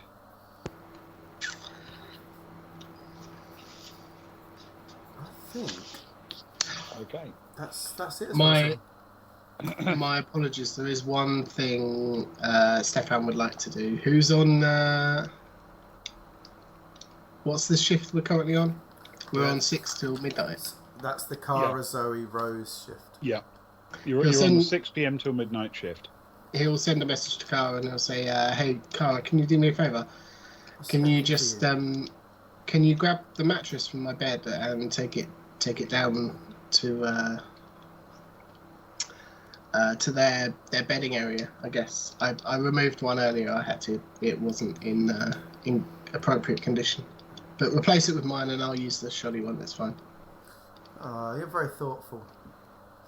And Cara adds it to her to-do list, but then forgets to do it. Not on purpose. These things just happen. She's busy with the ups and downs, and Zoe know what's going on, and going in and telling them that they've got 3 hot tubs booked for 2 a.m. Well, you got a team of 2 to manage from a hot tub. It's tough work. We don't manage in our team. We're like a unionised group. Collective. Yeah, collective. We work together. Yeah. Yes, the collective farm of far future travel. So, okay, well, as you make your way back towards, you do, of course, encounter Rose, who is aimlessly wandering around the top of the lift shaft area. Hey, Rose. Hey. See, anyone approaching with any pitchforks or anything like that? Flaming torches? Angry folk? No, there've been a few people, like, pointing out the lift shaft to other people from a distance, like saying, that's where they are, kind of thing, but nobody's approached or spoken to me. Okay, that's good. Stay in touch if anything gets a bit more hairy. After our shift, they're all going out hot tubbing, so it's not necessarily any of our business, but just to be aware that, come sort of 1:45, it might be a little bit funky unless we're careful about things. Okay, you want me to stay on after my shift ends and help out? It's up to you, really. If you want to catch some sleep, please feel free to. You don't have to go beyond your requirement, but if you want to be available, there's a hot tub going. If you want to have a dip and keep an eye on them, it's up to you. Agnar and Kat are going anyway. Actually, quite fancy jumping in a hot tub after my shift. So sure, if I can do that and be helpful at the same time. That's a win-win. I'll let Agnar know that you're gonna join the 2 of them later on. I'm sure he'll be delighted with the extra support. Brilliant. She resumes her watching and patrolling.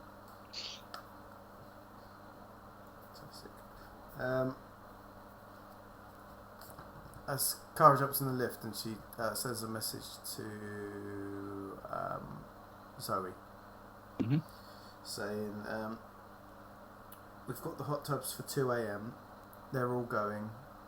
It might be worth us not going straight to bed and kind of paying attention to how they interact with the girl.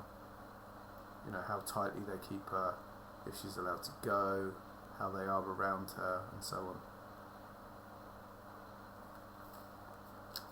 Okay.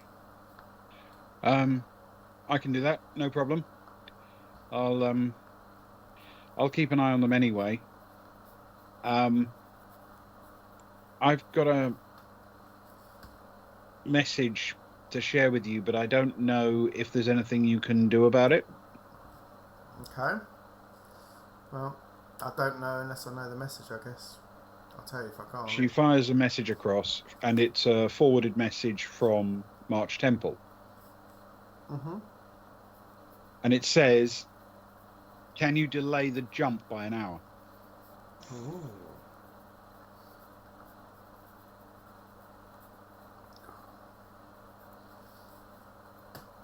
No, there's a couple of ways of going about that. Carol messaged back saying, don't promise anything, but we'll try our best. Okay. And then she'll drop Stefan a message. And she'll keep messaging him and keep calling him until he picks up.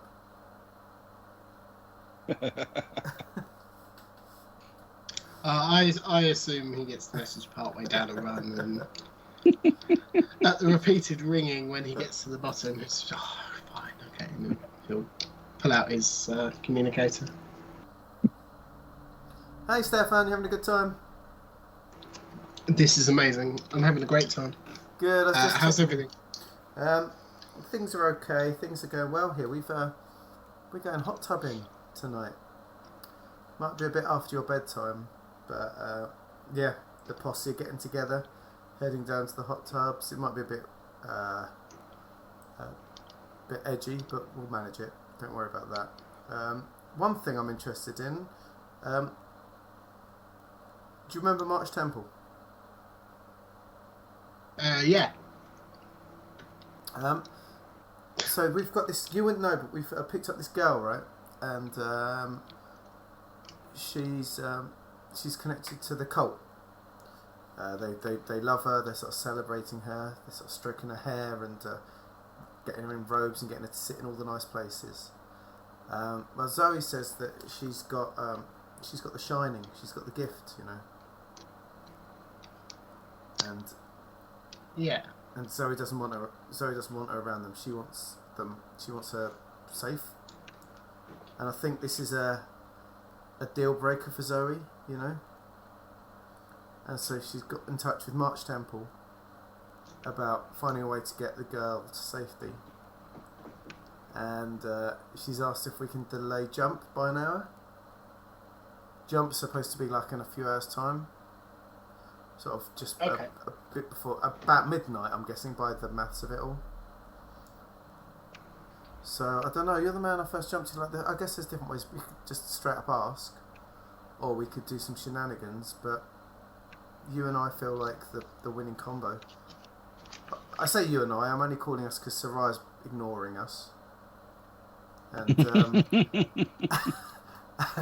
and Agnar's got to dry off for about the next 3 hours, so it's literally us two.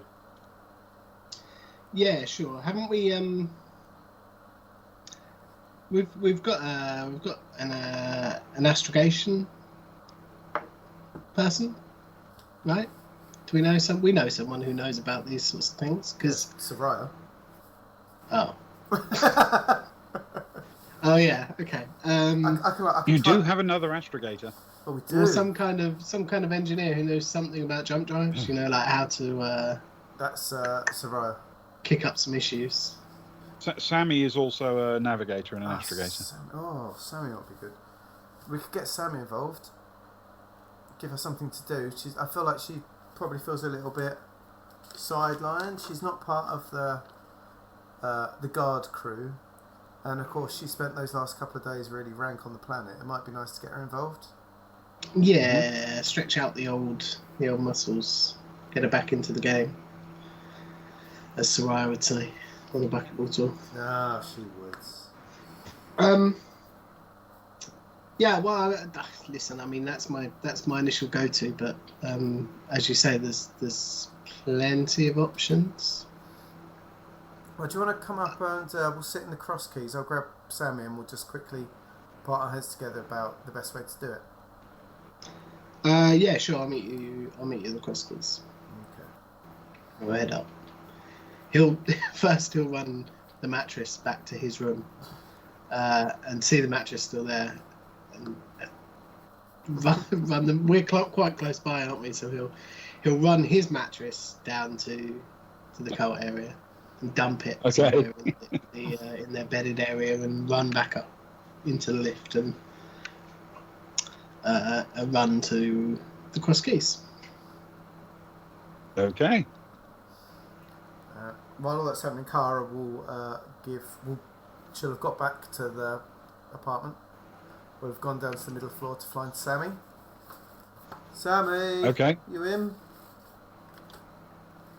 Yeah. I'm about. What do you need? Well, Sammy's in the wild card wing, if I remember correctly. Not the nerds or the party or the jocks. You're good at astrogation and all that sort of stuff, aren't you? And engines and all that sort of things that make ships work. Don't know engines, but I know navigation and astrogation.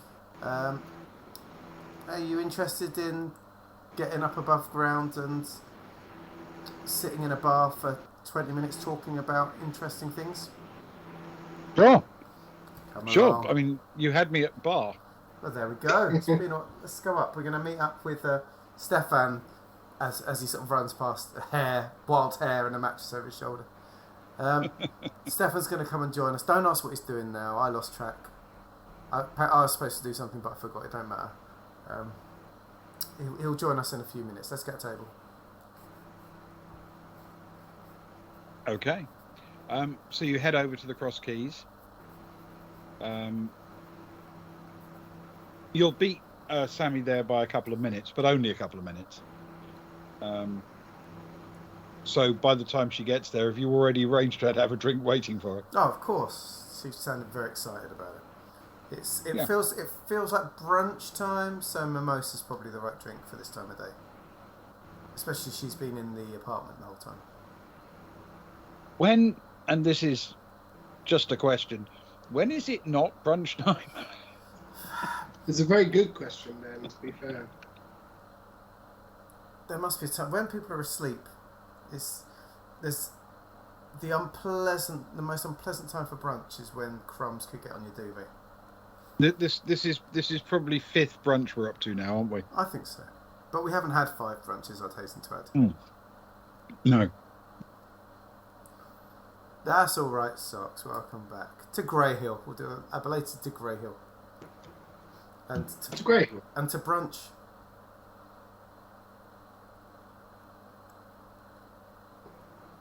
We did some hot tubbing, Socks, and now we've got to delay jump by an hour.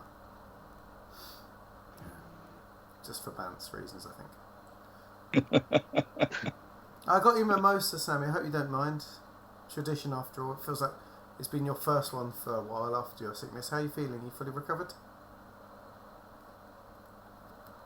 Yeah, all feeling well, thank you. Still slightly tired, but you know, it was good. Good. Has Johnny stopped fussing around you, or is he still like a mother hen? He's running out of energy a bit, I think, for that, or patience, or maybe he's just slowly remembered that we're brother and sister, and we didn't actually like each other all that much when we were kids. Did you hear he's had a promotion? He's the bailiff of brunch. Did he show you his hat and everything? He mentioned something about it, but I assumed he was, being a dick. He was, but apparently he was very good at the job. And, we like to offer people promotion possibilities. I think Stefan's taken him under his wing a little bit. So you might get a bit of freedom from your brother for a little bit of space now for a few days maybe. Oh, don't get me wrong. I'm very fond of my brother, in theory. It's always practice where everything falls down, let's face it. Yeah, in practice we're often like putting 2 cats in a sack, but in theory we're tight. Like that sack's going to need to be. Anyway, I'm going to get another drink for Stefan when he turns up. And Cara goes back to the bar and orders another couple of mimosas. I think I actually saw him. I mean, I'm not absolutely certain, but is it possible he was carrying a mattress around like a carpenter ant? 2 mattresses at one point I saw. He carried one down, and then he came back again with sweaty face, mumbling that it was the wrong mattress or something. I don't even know what that means. And then he went down with another mattress that looks exactly the same, just a little bit less grubby. I don't know. Ask him when he turns up, he'll probably tell you. It's all beyond my thinking. Yeah, the wrong mattress sounds like some terrible film noir. Anyway. Well, you know what he's like. He's an arty type, isn't he? Yeah, in a manner of speaking. Yes, as long as the art is con. The art of the con is a big art. Anyway, here he is. Stefan, come in, my friend. Have this mimosa. Thank you for joining us. I like to think he shows up in a fedora and a trench coat at this point, but he doesn't have one, so he doesn't. And in black and white. Yeah. With a nice light patch across his eyes. I like it. Thanks. thanks, Noah. He'll sit down and he'll put the mimosa in front of him, but until they've got a plan, he'll take it easy on the drinking, as is tradition with Stefan. Have you explained what the job is, what the task is, what we're doing? Why are we here, Carl? What's going on? Who are you? Who am I? So, we need to delay jump by an hour. And to my mind, there's probably a few ways we can go about it. Number one, we ask nicely. But I feel that the safety of this girl is beyond the power to do that, if that makes sense. So it's not directly linked to our job. And even then, I think Sharp is just putting up with it rather than fully on board with it, if that makes sense. Which leaves another couple of things. Either we get involved mechanically or computerly to cause a problem, or we get involved physically with our strong muscular arms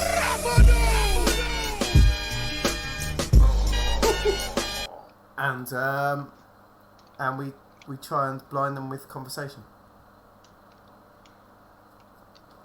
And I think between the three of us, we've got all those things covered. But it's what we think is going to work. I think you're right. I think that my main concern, Stefan will say, is that if we approach someone on the ship and say, "Hey, can you delay jump by an hour?" and they say no, and then we go ahead and do it by another means. I mean, I'm not saying it makes us prime suspects, but it makes us prime suspects.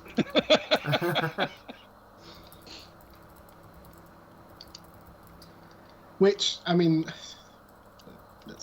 let's face it, we've been in that situation before. I suppose we could see what happens and roll the dice and probably come out okay, but it might break down some relationships that we've built with people on the ship.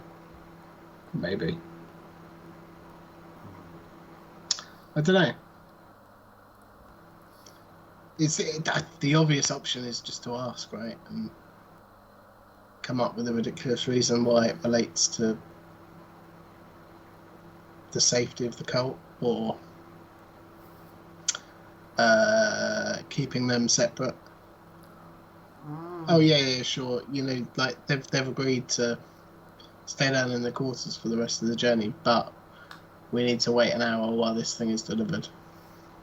Because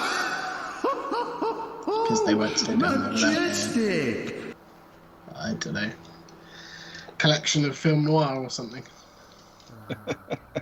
Classic cult viewing, that. Yeah. Yes, 1947's The Wrong Mattress. Yes. Almost splendid. The Maltese mattress. One of my favourites, Stefan. So. Cheers, Socks. So the thing is, I guess, if we ask and they say no, if something goes wrong, it's pretty obvious that's us, and that's not good. And I think, I'm going to be honest, I think at this point, if we ask something of Olivia Sharp and she says no, she's probably got an idea that we're going to try it anyway. Nah. She lets At us... which point, she might be okay with it. It might just be a no, I can't do that. It's beyond my remit, but I'll turn a blind eye. Or it might be, no, we're not doing that, and I'm going to keep a close eye on you, and it's not happening. Well, she's only an ally as long as both of our ideals match. If she's paid to get the ship safely into jump and safely out jump again, and it's delayed, that doesn't look good on her.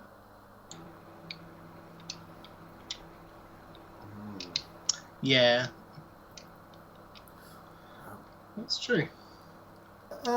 Sammy, could just as a sort of a side thing, could anything be done to a ship like this with its navigation and that to slow things, not to destroy things, but to slow things down a bit? Well, here's the thing.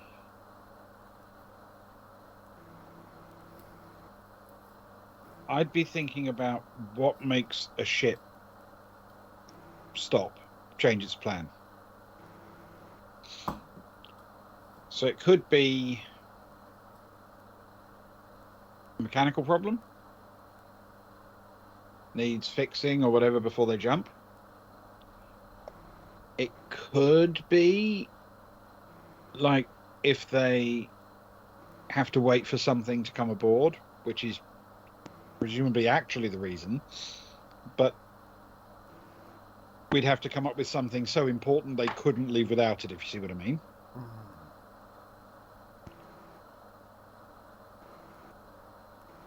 Or I suppose it's possible we could come up with some fakery on their navigation system which makes them recalculate the jump because of an unexpected comet or something. I like it. I was worried we were going to have to get Sarai and Rick to start a little riot down on the buckyball. I like this. Yes. All it needs to be is like a little glitch that makes them double check. Run a few diagnostics or something. Yeah. If you can arrange that, that might be enough. It's the little blinky light, right, Cara? That's how technology works. I'll tell you what, Stefan. That's exactly how technology works. It's all blinky lights. Yeah. Blinky lights. Light on, light off. Connected by little Santa Clauses. Take the electricity around. That's exactly it. I would say though, it'll obviously have to be something to delay them for an hour without knowing the person at the other end who's trying to fix the problem. Would we be able to gauge that? Because ideally we don't want it to, overrun the hour either too much. If it's like a 2-day fixie problem, then that leaves time for people to realise something's up or something's missing. We'll say to Cara and sort of give her a little look and send out messages, or if we can get the thing off the ship and hit jump as soon as possible, then that means in theory they've got it. It's got a week to get as far away as possible. Yeah, for sure. Before anyone even realises. Well, that's it. You bought yourself a week. You just got to get it going. I reckon. So we need to set something up in the sensors that suggests that something is not quite right in the navigation. That might take 1, 2, 3 hours to fix. No big skin off their nose. They can catch it up a bit, It's not at the other end. They can drive a little bit faster when we come out of jump again, to catch it up. Mm-hmm. No one gets too stressed. They run through the system. It needs to be quite cleverly done. But I think between the three of us, we can probably sort that out. We've got a few hours to get it done. Got to be worth a go. If it fails, it fails, But do you feel you're up for that, Sammy? If we can get you into a system, do you think you can sort something out that would send them in circles for a little bit? I can try. I've got some skills that might help, but it's going to be a wait and see, hit it and hope. You never know. Now the question is, do we think we can do it from this laptop, or do we need to actually get closer to the systems themselves and hardwire in? In which case we might need someone with who would look good in a trench coat and fedora to blag us through, perhaps. Did you say trench coat and fedora? Well, have you got one? A wishful thinking. No, sorry. I've always wanted to wear one of those. You'd look one each of those. You'd look really good in both of those. I'll tell you what. When we get back to Geeker, I'll get you one if we've got time. I'll get you an Earth Park themed fedora. They look a little bit more like the hats that fish and chip shop owners have. Yes. I was with you until the branding.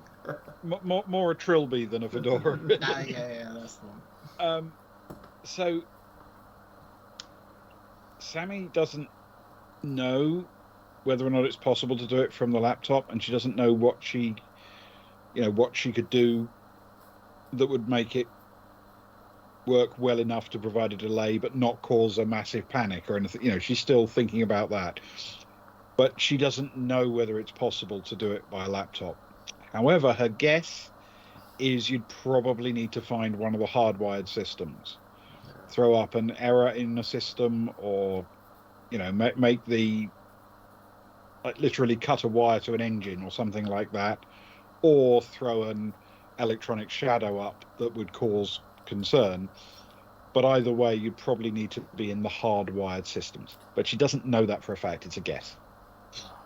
So we're going to need to Ocean's 3 this thing. We've got our schmoozy front man. We've got our nerdy hacker, and we've got our engineer. Cue the music. Get those fedoras on. Montage. Here we come. Montage it through. 1980s power ballad montage. Don't promise things you can't deliver. If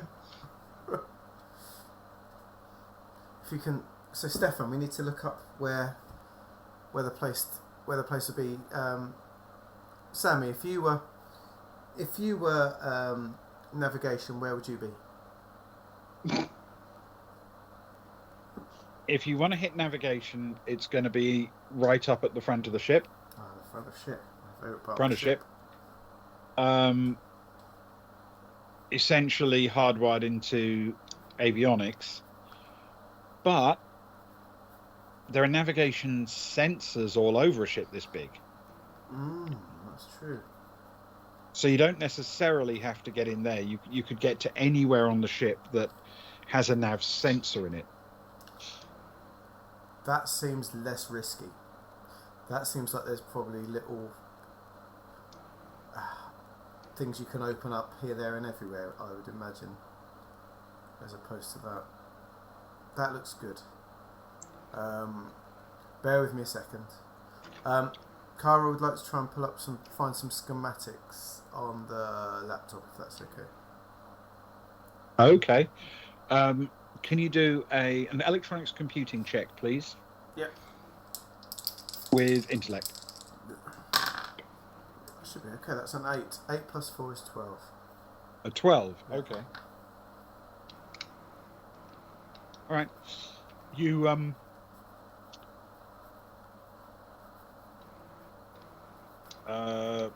time's going to matter, isn't it? So can you roll 1d6 for me?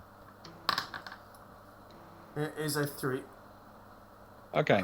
It takes you about half an hour. Okay.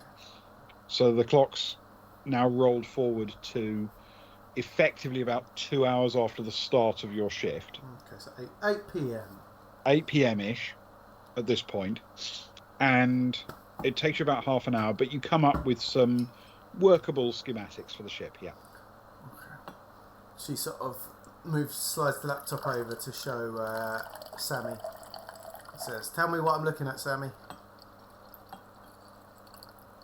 I'm not an engineer, but it looks like they've got avionics sensors scattered all around the center section of the ship.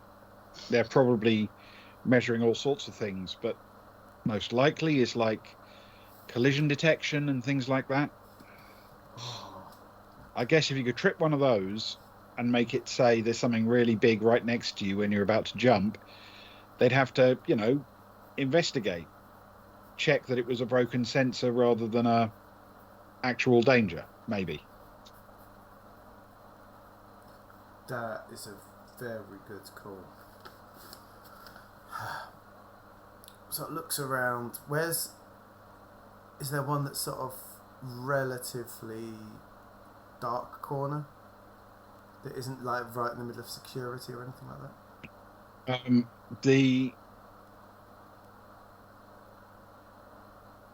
that ring of sensors, roughly around the center section of the ship. None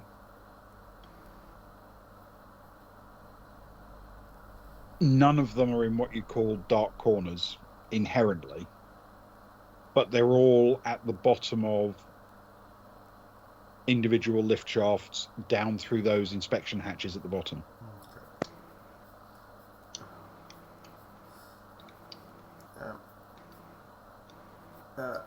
Cara looks at Stefan and says, "Man, this could take some blagging. This is you to get us through here, man."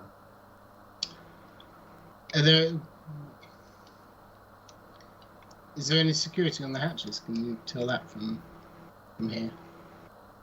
Well, you guys might remember that the hatches were individually alarmed and are only used for emergency exits unless you can turn off the alarm from the bridge computers or the security computers.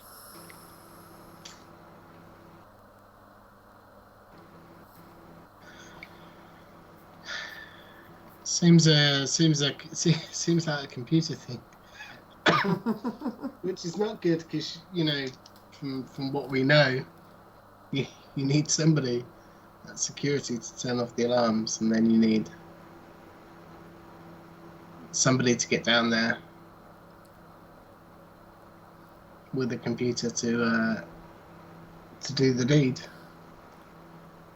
How about if I can do, me and Sammy can get down with the computer to do the deed. Why don't you go and schmooze security and security itself? While we do it, get in the good books. Try and do something at the right time.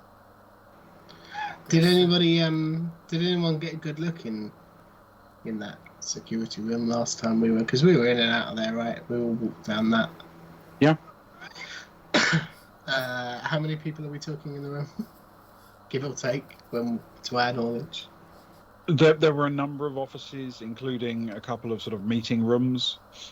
Most people seem to share offices, so there were probably at least 20 or 30 people working in that area. Plus, of course, Sharp had her own office at the end of that corridor.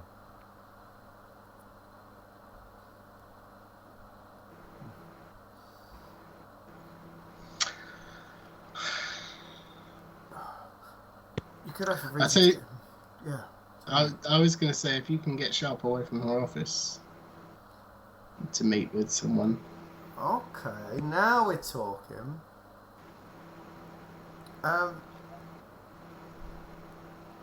But we could get her to meet with. We could get her to drop in with a report, maybe.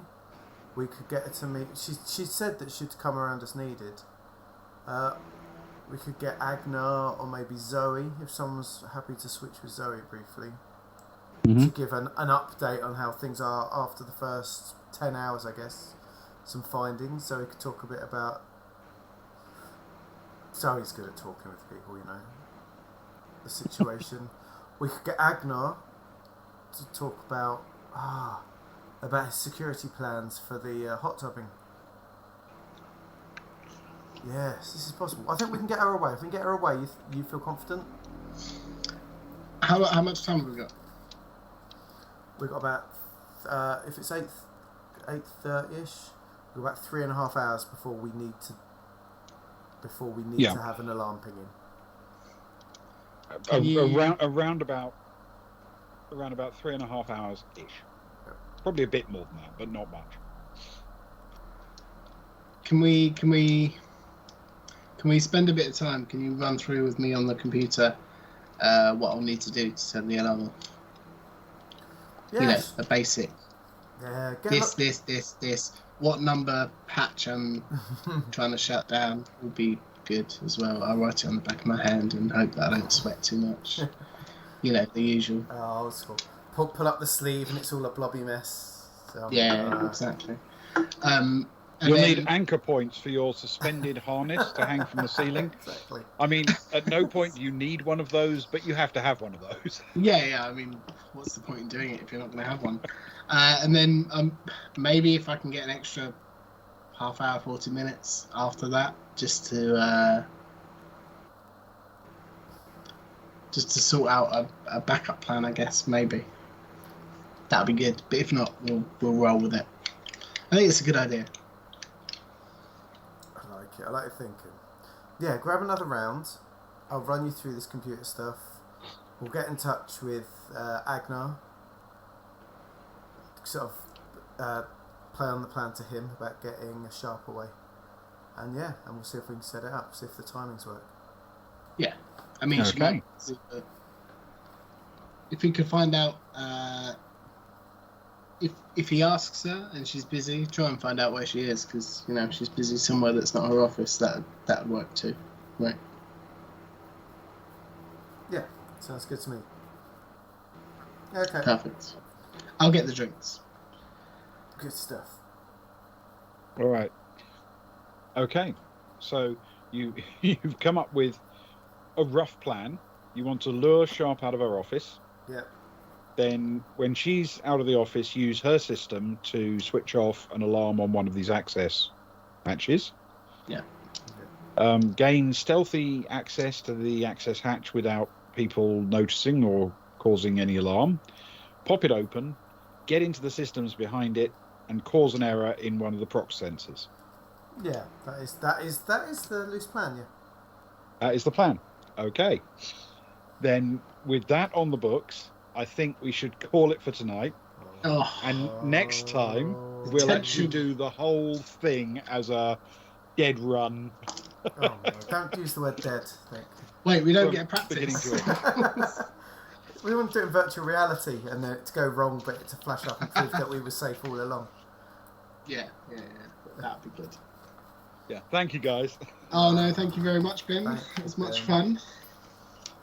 And much hot tubness. Oh, next week's the heist. It's a heist week next week then. It is a heist. Yeah. It's a heist. Hot tubs this week. Heist movie next time. We're ticking all the boxes. I'm quite excited. Rose's cat has indeed been called. I need to find my hat. The Rose's cat. The Rose's cat hat. Hat time. My phone's about to run out of battery. Oh no, I've got my phone chargers here all along. I missed that. Cat hats. Cat hats. Right. Thank you, Sparrow. Let's do a Rose's cat. Meanwhile, on the Baltic Star, Kronsorama was going through the logs to identify anything that needed attention after the complete system test. It was slow going. The addition of new systems to the ship had led to any number of warnings to investigate. In almost every case, they would simply be one system noticing that another had changed, but still, each needed to be worked. He briefly thought it would be much more fun to be playing with Rose's cat, Caboodle, on the station, rather than working engineering problems. At the same moment, Rachel Access, current custodian of the cat in question, was grinning all over her face as she set the holdall on the desk at the front of the sports complex on the station. The engineer on the other side of the desk peered at it, then said, "It's a cat, right?" "Exactly," Access replied. "Or to put it another way, the solution to all your problems." How?" the engineer asked. "You've got a court where people play sports of various types. Your players are complaining that it doesn't play right. Maybe something to do with the underfloor artificial gravity units. If just one of those is slightly more or less than the others, well, the court won't play as it should. And here," she finished triumphantly, "is a cat." Ultimately, it wasn't the rhetorical power of argument or even the enthusiasm with which Axis explained the process. Eventually, the sports centre engineer just admitted that every scan, every normal procedure, had never found a problem, yet the players were still complaining. A cat might be a silly idea, but it couldn't do any harm. So that's how, just minutes later, Axis dropped the kitten into the court and closed the door. The two humans went up to the balcony overlooking the space and silently watched the cat. Caboodle wandered around the space. She quietly explored all of it, feeling the gentle pull of the air conditioning on her fur as she meandered. Eventually, with no other stimulus to occupy her, she curled up on the floor close to the centre of the court and closed her eyes for a nap. Quietly, the humans opened the door and walked inside. Axis carefully picked the kitten up and put her back in the holdall. So, there you go. The employee looked at her. You say that like there's a reason to be happy about a cat falling asleep on the court. Axis laughed and pulled out a couple of the tags she used for identifying items aboard the ship that might need replacing. She dropped one where the cat had been sleeping, then walked over to another part of the court and dropped another. Over here. That little cat walked all over this court, but never walked here, always around it, like something felt odd. I bet this panel here is slightly low in gravity. But the reason you can't find it is when you do a system test, the panels are working fine. It's actually the power circuit. You've got a damaged component. It's creating too much resistance, so it's not letting enough power to reach this section. But when you're passing current through something and the resistance increases, you tend to get, well, heat. So I bet the component you need to replace is right under the warmest spot on the floor. With that, she pointed back to where the kitten had been resting. And now, Axis said with a smile, how about that Ragnatite Rockthol? I believe we said 3 bottles? Nice. There you go. I think Caboodle does need a promotion to chief engineer. Based off of that, definitely. Well, I must confess I'm slightly biased because I know that Sparrow does enjoy the occasional sort of engineering moment. Yeah, he's all over, very excited That's very for true. Express tonight. He's got the thrills. So, yes, thank you, Sparrow. I hope you enjoyed. Thank you. Right. So, that's it for us for tonight. So, what are we doing tomorrow? We're doing something, well, I would be tempted to say new, except it's not technically new for 2 of us anymore. It's new for me. I need Ewan to tell us what's going on, quite frankly. Yes. We're doing a 3-hour-long hot tub stream. Measured, no, a 3 hot tub length hot tub stream. Oh, good level. Measured in hot tubs, obviously. No, tomorrow evening we are playing Troika. The 3 of us are playing Troika, perfectly enough. We are playing a science fantasy role-playing game. Ben and Luke are taking on characters.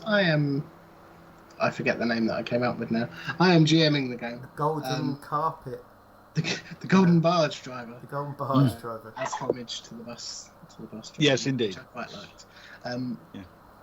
We are playing that. They will be riding the humpbacked sky and visiting It still sounds like a euphemism. spheres of realities.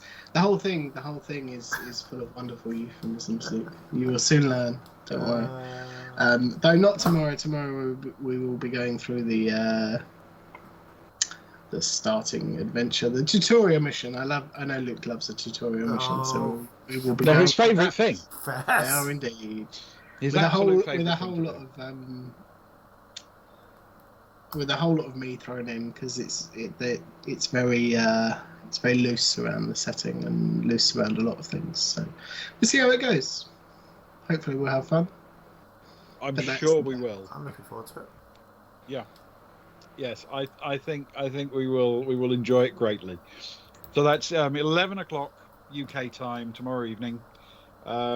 We will be playing Troika for the first time, though Ewan and I do have a slight head start because, well, he knows the rules, and I've got a character already. I've got a character. I rolled one up over a pint in the pub on Wednesday.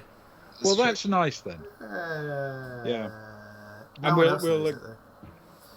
We'll agree a couple of things in advance of the stream so that we can drop a surprise on you, and because it's no fun if you don't keep something back from the GM, right? That's it. Sure. He's done it to And us. plenty of times. I encourage my players to drop Oh, you say that now. a surprise. A Singular. surprise. A One- surprise. Easily dealable. Surprise. Carefully Yeah. demarcated surprise. Oh no! Yeah, preferably with a bit of advanced warning. A Yes, we pre-warned define surprise as something you've only known about for a week. Yeah, no, it's all good. It's all good. Obviously, Brilliant. we are playing a role-playing game, and surprises are around every corner, They absolutely happen, yeah. around every hot tub. Around every hot tub. Yeah. Oh, All right. But that is tomorrow. That's tomorrow night. Excellent. Well, gentlemen, thank you. Chat, thank you so much, as always. Everybody who came along and lurked or chatted along, I hope you've had some fun this evening. I have. So my principal objective has been met. I've had a good time. You had a good time, I've had a good time. You know, I don't dislike other people having fun, but I've got to have fun myself as well. That's the priority at the end of the day. Yeah. And so thank you, everybody. And we will bid you a good night and see you hopefully tomorrow for some Troika. I'm going to raid. We're going to go to Diesel Shop because he's just starting OG Deus Ex. Oh, Really? Yeah. Is he? Yeah. He's doing a bit. He's sort of just getting things. Oh, it's just loading now. Yes, because we're running Deus Ex on a Thursday, the new one, and that encouraged him to go back to OG Deus Ex. So we're gonna jump. So hang around, guys, and say hello to him at the very least because he is good people. Lee is lovely. Lee is good people. True. Cool. Nice one. Right, we'll see you all tomorrow night, same time, same place. Love you. Bye. Hang on with the raiding. Come along. Enjoy. There we go. Well done, everyone. Well done. Thank you. Let's raid. Once again, have a rage against it. Wonderful stuff. I'm sure someone's about to